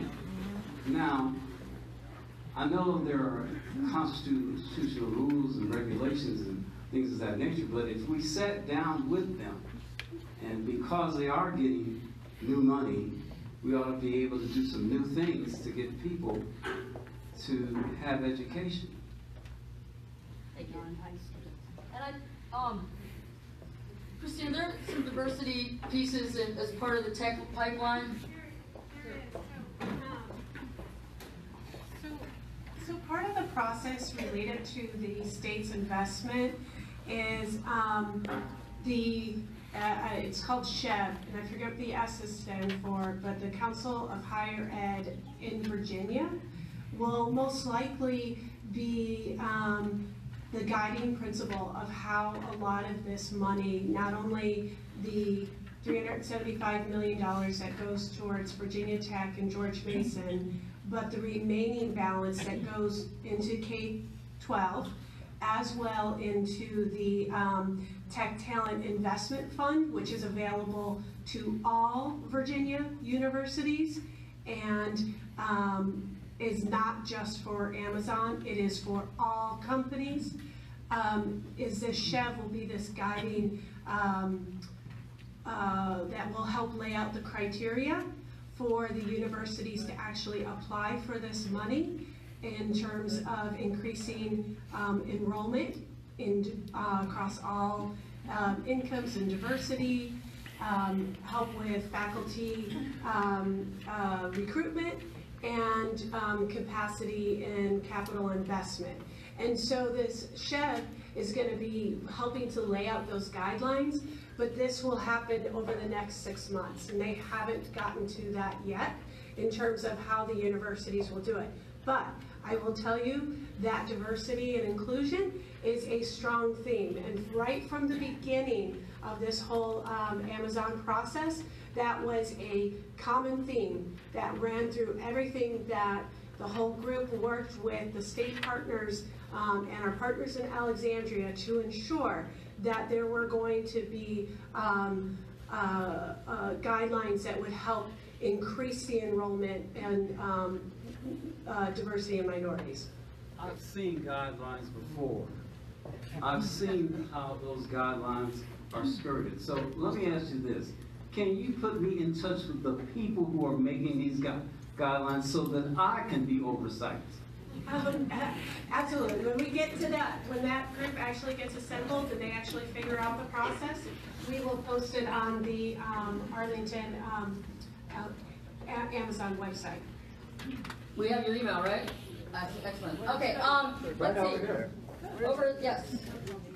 I just had, this is Anita again from Alexandria. I just wanted to talk about education, and just in terms of the connecting a lot of the young people that's already in school with the universities that are coming, George Mason and Virginia. So if that's in the works, that would be great. Just making sure that starts off having the students kind of interact with them so they can learn about those jobs as they're in school now, especially in elementary and high school.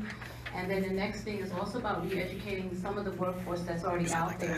People that are already looking for changes in careers. I think a lot of times people forget that people might are looking to maybe change what they're doing to increase their income, but may not have the money to go back to school to get those skills.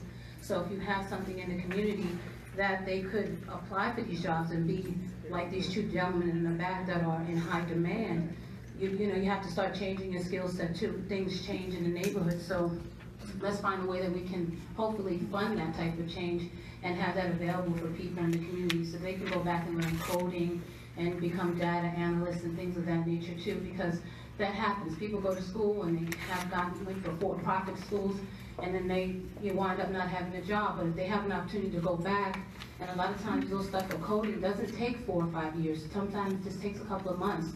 They've shown it's proven very well with some people that have been learned in prison and that are coming out and have gotten jobs in coding, and it's taken less than 2 or 3 years for them to come out and get jobs that they're able to sustain themselves. So just they can, you know, put them on the table. Great. So we have one on this side, one on this side, and then one on this side. Cindy Nelson from Ashton Heights.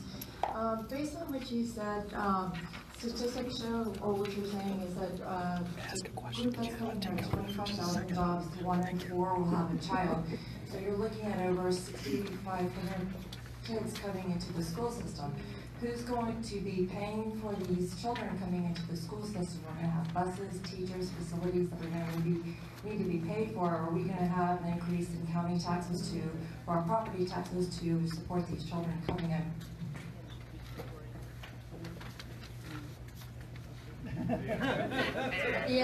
At the end, Christian will.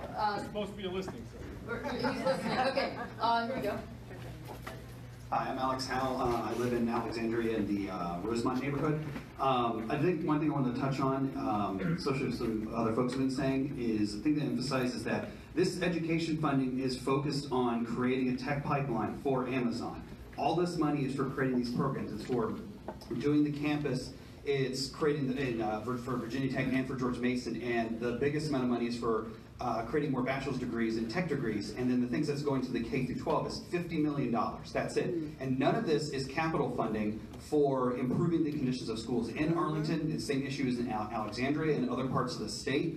We're going to hopefully see a teacher pay increase in the 2019 session, but who knows if that'll actually go through. And so we need to think about, like, what are we actually going to do if we still have to wait for the actual revenue to come in to actually help with their capacity issues, with schools that are falling apart. The roof in Mount Vernon Community School is leaking right now, and they still have to try and figure out how they're going to fix all this stuff. And Alexandria has to deal with the fact that their high school is bursting at the seams, and we still have not figured out an actual solution to that.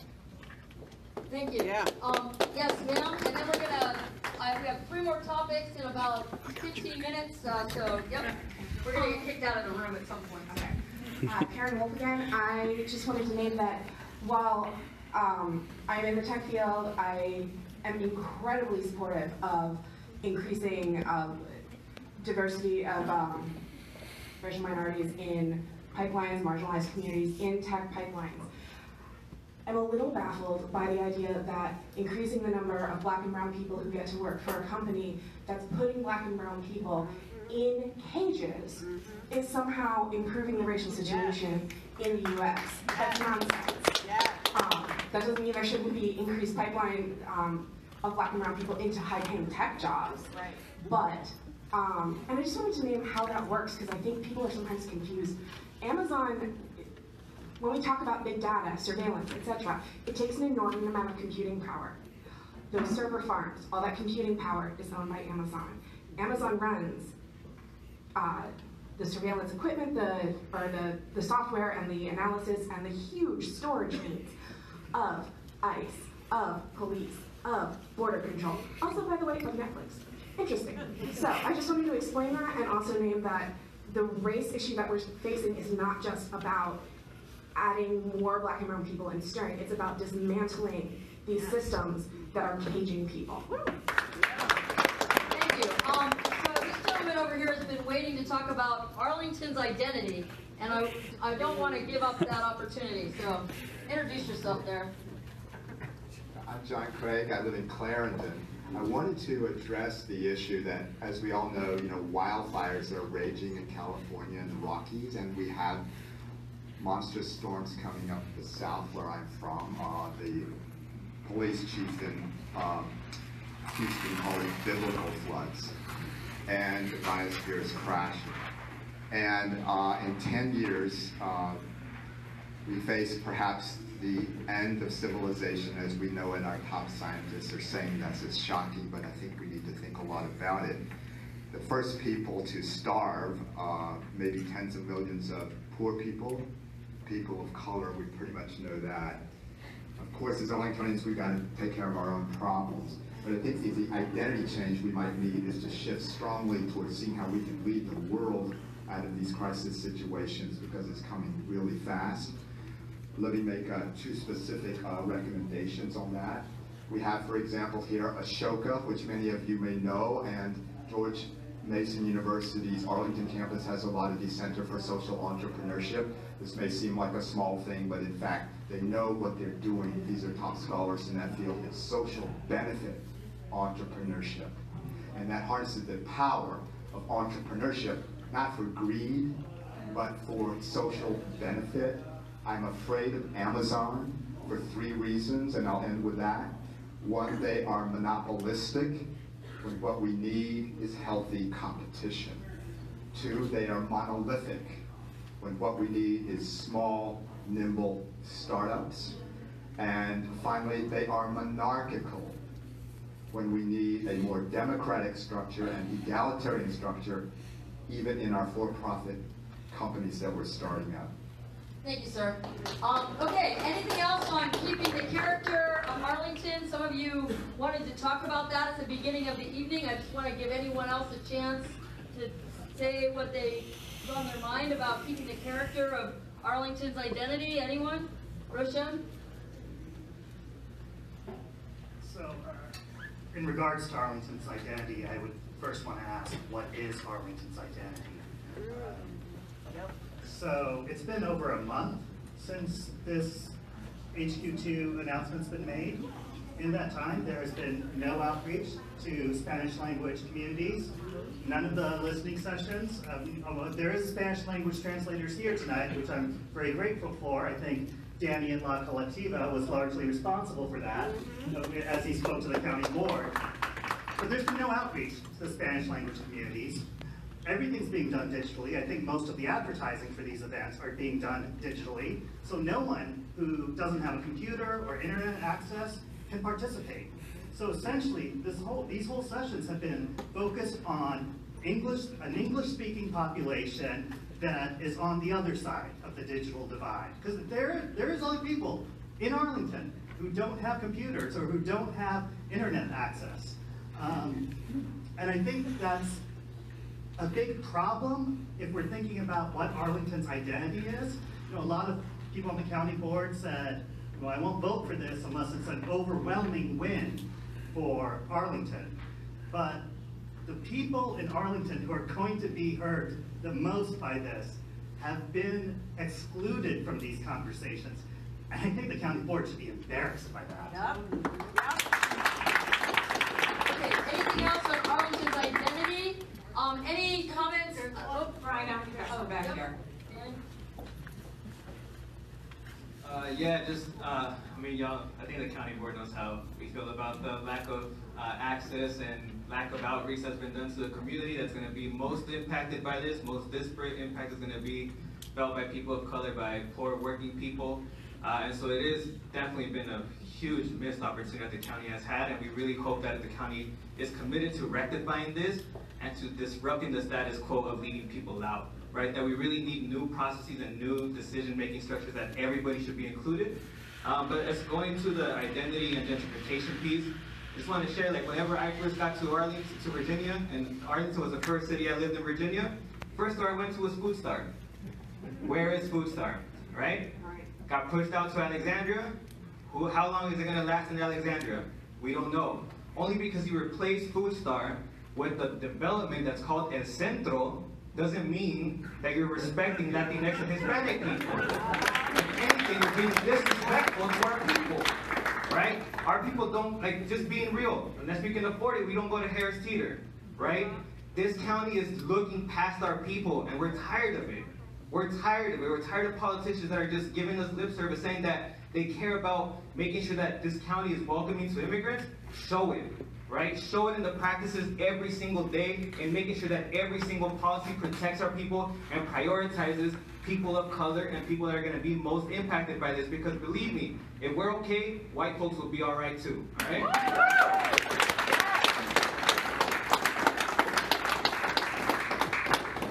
Thank you for the opportunity to speak once more. Tom Dickinson again. I just wanted to state that the photo exhibit that I mentioned that I have up at the Westover Library right now is really at its core all about the changing character of Arlington County, for better or for worse. My two children, both in their 20s, well educated, thanks to Arlington schools, good jobs and so on, cannot afford to live in Arlington. So do we want the continued mansionization and Manhattanization of Arlington, or do we want Arlington to remain a place that all people, lots of people, can afford to live in and enjoy all the benefits and amenities here? That's the question. And again, how might the presence of Amazon here affect that? Thank you. Good afternoon, good evening. Am I loud enough? Yes. Okay, so my name is Roxy Mejia. I am with the Painters Union. And I'll be quite honest, I heard the young man mention the fact that we have a large number of members that are Latinos, and women that are Latinos, who are actually not protected. That's the biggest number of union members that are actually exploited. Brown and women in brown. So if you want to find the identity of Arlington County, you should put clause like project labor agreements, as some of my brothers and sisters said it, so that you protect those vulnerable workers. This is a lot of our construction workers. That should be part of your identity of Arlington County before you actually vote to give this money. Thank you for your comments. We have one more comment here, and then we're gonna let the board do some wrap up. Wait a minute, how about infrastructure? Oh, I'm sorry. And we're gonna get to infrastructure. I apologize. I missed it. Go ahead. Thank you very much. I would just, my name is Nancy Harvey Stewarts. I'm very impressed with this listening session. I think it's terrific. I would like to ask you all, what is your next step as it relates to meeting with the Amazon executives? Their corporation's reputation is on the line as to how they handle this incredible opportunity they've got to be here in Arlington and Fairfax, etc. I have worked with other major corporations in Dallas, Texas when I was there, working with corporations. It is incredibly positive what they can do. But I really want to know, with all these great suggestions you've got, what's the next step? Where are the Amazon executives? Are they hearing this? It's really important because this is a crucial time. Thank you. Thank you. And I know the board's going to do some reflection and wrap up and talk about next steps in terms of engagement. Yes, sir? Okay, let's go to incentives. That's a great, and then infrastructure, I promise. Hello, my name's Daniel Gajewski. I'm in the Ballston area. We've heard a lot of concerns about Amazon coming here. I empathize with nearly all of those concerns, but I think, you know, even if everyone in this room who has expressed concern is completely wrong about everything they've expressed, which I think we've seen a few hints as to what the county board thinks on that issue, even if that is the case, even if we have nothing to worry about and all of our concerns are unfounded, why does Amazon, one of the biggest companies in America, run by the richest man in the world, deserve $50 million of our money, of our county money? And I don't want to hear that, oh, it's worth it. I don't want to hear, oh, it doesn't come from existing money, it comes from new money. I don't want to hear, oh, hopefully it will, because it doesn't come from existing money, it will be an incentive for other counties to not continue with the incentives, playing this incentives game, which is another thing I've heard. I don't want to hear take it up to the state level because we're still giving them $50 million. I want to hear why, philosophically, on principle, a massive company like Amazon deserves $50 million in tax incentives. Do you want to clarify the incentive package? No? Okay. Where can we get more information on the exact incentives? Okay, can you just give us some highlights? Just a couple. Okay.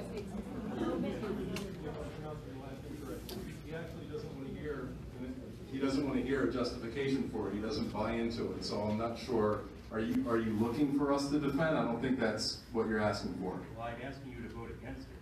There's no reason for it. Okay, I understand. But you're not looking for a response. I would like to hear at least I'd like to hear a substantive response at the very least, because these, what I've heard so far, they've been very weak deflections, frankly. Okay, so, okay, Libby? So, incentives were given, the one incentive, the one cash, okay, so it's built off of the increase in hotel occupancy that's gonna come from Amazon, so let's say it's that much. There are a lot of people coming.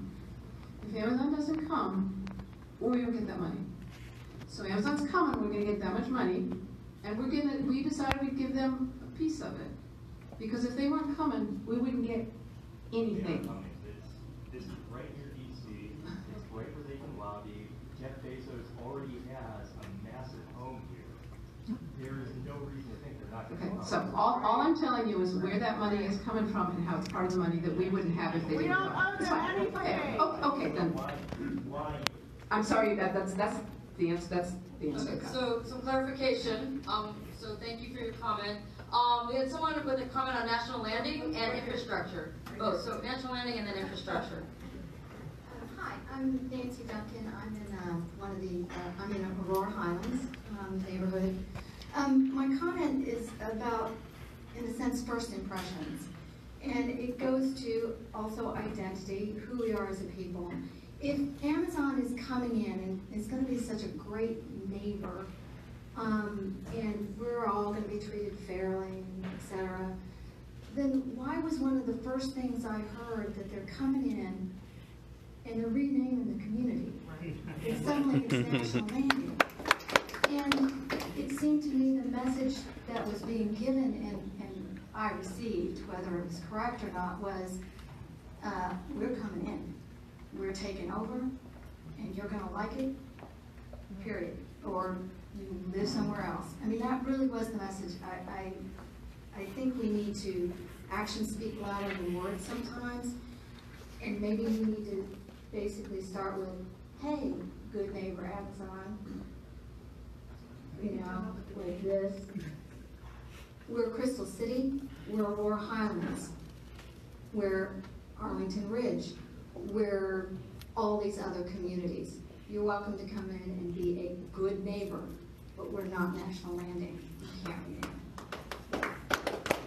So Christina's just gonna address the National Landing name really briefly.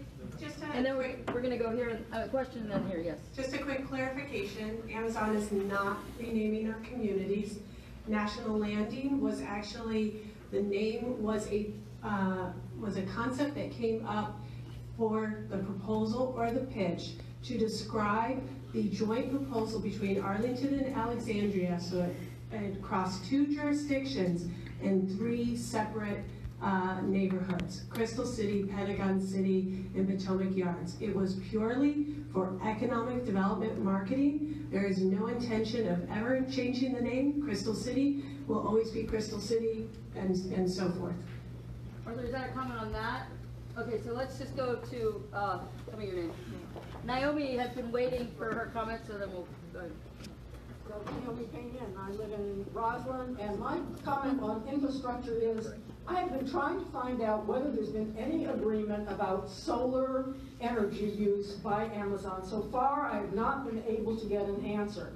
And my position is, if Amazon is going to come in here at all, they need to commit to 100% solar energy for all of their operations in this area. Arlington and Alexandria and Northern Virginia must move to solar energy without any further hesitation. And Amazon could play a big part in this, and they could also play a big part in, may I say, balancing Dominion's monopoly, thank you, or stranglehold on our legislation and legislators, so that we could start having a fair market situation with solar, particularly distributed solar, which Dominion is absolutely strangling. Thanks. Thank you. Okay, solar energy, commuters coming and going, whether they're coming and going on scooters or whether they're coming in cars or on Metro. So the question is, what is that going to do to the character of the entire 22202, of the residential neighborhoods that join Pentagon City rather than Crystal City? And how is and where does Pentagon City have the infrastructure today that will be needed tomorrow when there are 25,000 employees coming and going every day? So that is a thought that many people may have not really plugged into their heads yet, but is incredibly important for the quality of life and the demography and everything else. What is going to happen to this neck of the woods in 25 years? Or really in just 12 years, when the build-out is scheduled to be completed. Thank you. Thanks for that comment. Okay, Roger, you have someone back there? Hello, I'm Theo. I live in Arlington and Ballston. I'm the chair of the Libertarian Party of Northern Virginia, which covers the area. I had a question, hopefully a clarification on, I guess, the process that came up with the incentives package. Someone mentioned earlier, I think it was Libby Garvey, who may have mentioned at the beginning of this that Arlington County wasn't involved in the negotiation, even though Arlington County is forking out either $50 million or $200 million in incentives over the 10 years or so. I'm not sure of the number, so I'd like some clarification on that too. But since since Arlington County is forking out some millions of dollars in incentives, how does it jive that Arlington County wasn't involved in the negotiation process? So I'm trying to figure out how that happens. So the number you stated is pretty high. Yeah, so. That's some clarification also. I heard that it was like 500 million from the state and 200 million. So let's go with the facts, okay? The facts are that the county has agreed to, if they perform, to provide a cash incentive to Amazon of $23 million over a 16-year period. That's what has been agreed to. This coming from Arlington County. And yes, Arlington County did participate in the negotiation. Myself, Christina Wynn, we were the ones that were the primary negotiators because we are the staff, okay? What they were saying is that the board did not participate in negotiation. What they did is they set the policy framework for it. They provide us with all the parameters, the guardrails, all the metrics. I mean, they essentially provide the background on which we determine whether or not we're even going to give an incentive to a company. Out of the last 228 deals done in this county, only 17 have received incentives. Very few incentives are given in this county, very few incentives are given in the state, and that's just the way that it is. Does that help? Does that help the clarification? Thanks for asking. Okay, yes, ma'am. Jennifer, can you bring the mic up to the middle there? And then we have one back here, and then we're gonna, I think, wrap up because we do have to be out of this room. So. Hi, good evening. My name is Tina, and I'm an Arlington Ridge resident. I actually moved here in June 2000 to accept a Fortune 300 job when US Airways was headquartered in Crystal City, and out of the 800 employees who were at that headquarters, I'm the only one left in this neighborhood. Just want to point that out. I have two concerns about infrastructure. Regardless of whether the population increases due to workers or residents, I am severely concerned that we do not have a hospital in South Arlington. I don't think anyone's going to care until an Amazon executive or a member of Congress gets in a catastrophic accident, but with the growth in traffic and construction, please try during rush hour to think about how you're going to get to Virginia Hospital Center or GW in traffic. So again, I just really want to point that out because something will happen, and so please keep that in mind. And the second thing, I think a gentleman over here mentioned the Manhattanization of Arlington, and I want to point out that there's a temptation to probably grow up because we can't grow out, given that we're 16 square miles. There's a reason folks like myself chose to live here and not in Rosslyn. It's because of the sight line. So again, I'm pro-corporation, pro-growth. That's why I moved here. Part of the reason I stayed here was because of the green and being able to walk and the beautiful sight lines. But seeing already sight lines being blotted out by the high-rises in above the Pentagon City Metro, even the Costco parking garage, which does not seem to have alleviated the problem, also showing Saturday, but blotting out the sight lines of the area. But before I also forget, please also don't think, I'm going to go back to my first point, that helicopters, especially with Jeff Bezos' helipad and with the military helicopters, that those are going to airlift you to GW and Virginia Hospital Center. And please, board, as you're considering the recent request to expand, Virginia Hospital's expansion request in North Arlington, that you may perhaps make it a condition for them to build a facility. It doesn't have to be a full-blown hospital, but just a level 1, level 2 trauma center. I'm telling you, something's going to happen, even maybe to a lot of us in this area, because we are a target, God forbid, but we need to be able to have the capacity to take care of each other. Thank you. Thanks for your comment. We have one last comment here. I will be as soon as the magic man back there. Maestro, thank you. My name is Rob Douglas. I'm from Aurora Highlands, and I'm here to talk about infrastructure. We're talking about 25,000 jobs that used to exist, or 30,000 jobs that used to exist in Crystal City, and they all left. However, traffic either remained constant or, frankly, has exploded in our neighborhood. The linchpin of Arlington's transportation policy, according to the Crystal City Sector Plan, which is the plan that we're rolling into, as far as I know, is Transportation Demand Management, TDM. So I'm going to read just a paragraph from that sector plan. It says the importance of managing demand. If not managed effectively, the increase in transportation demand, and more specifically, vehicular traffic that results from projected local and regional growth, will far exceed the existing planned capacity of streets and intersections in Crystal City. Such congestion could have a negative impact on the quality of life and business climate in Crystal City and surrounding areas. Fortunately, the county's experience with TDM has a proven track record of success in reducing vehicular traffic, especially along metro corridors. Well, I'm here to say that traffic is way up in our neighborhood. We can measure South East Street, we can measure it back 15 years ago. Even though all those people left, our numbers are way up. You can blame some of that on Reagan National Airport. In 2010, they moved approximately 18 million passengers. Last year, we don't have this year's numbers in, they moved 23.9 million. Do you know how many of those folks rode the metro to get there? Under the best of circumstances, 2 million. That means 21.9 million people drove there in a car. And we haven't done anything for infrastructure.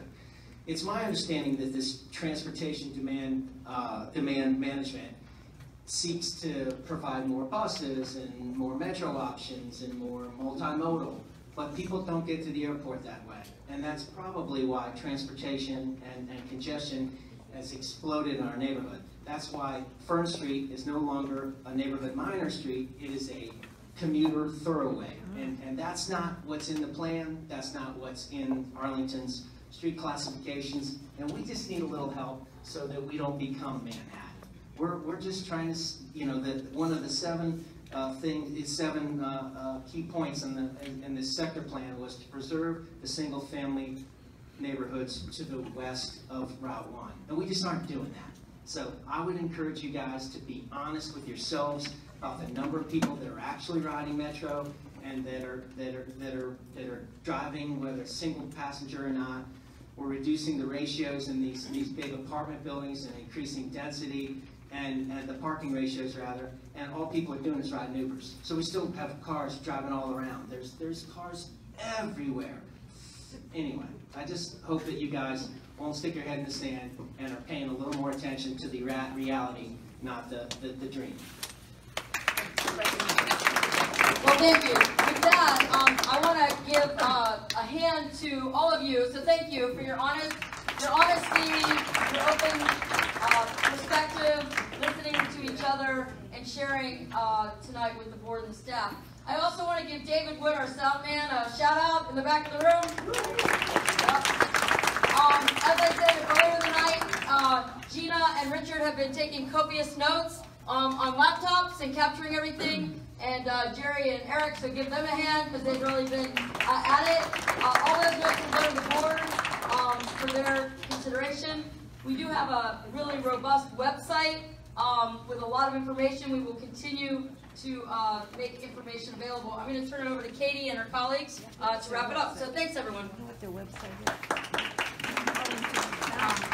Well, thank you all so much for coming, for sharing your thoughts, for staying so civil throughout and engaging with one another, which I think was really constructive and speaks well to the general tenor of the community.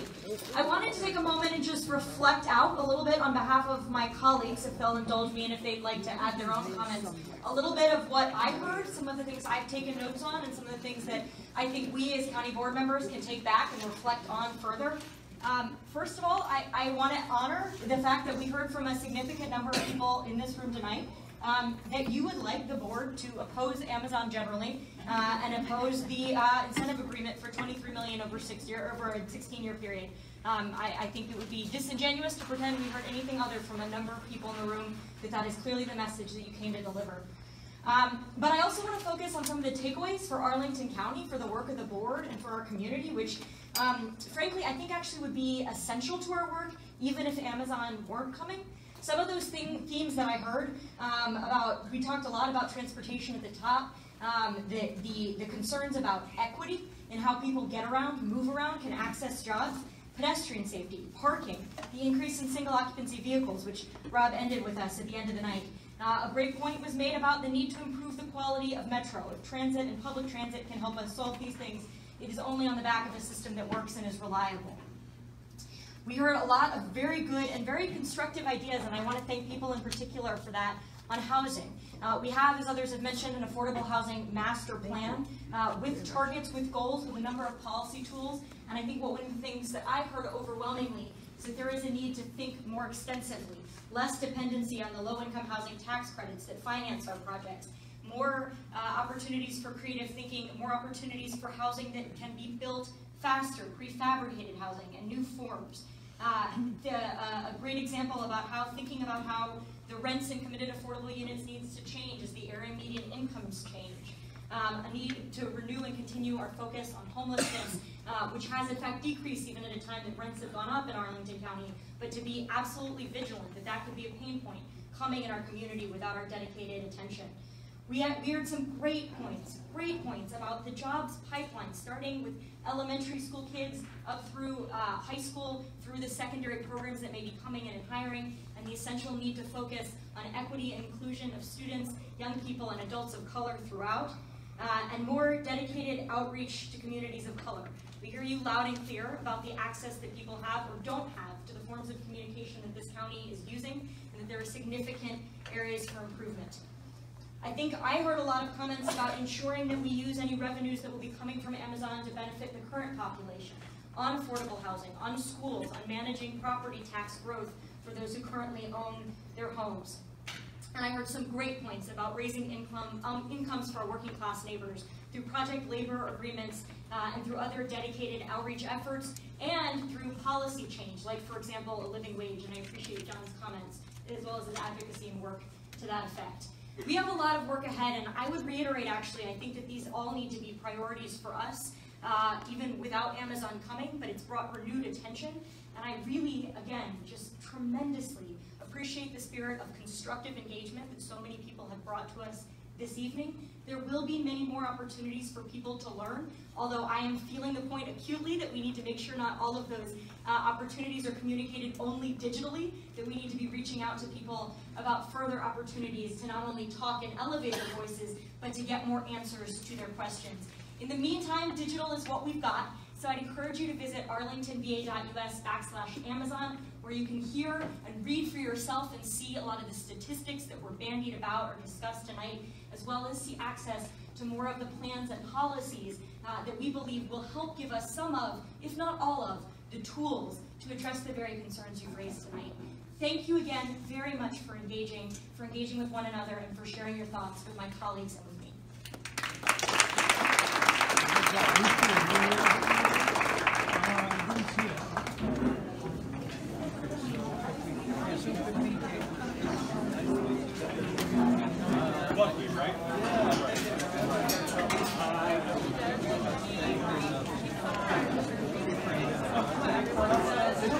That is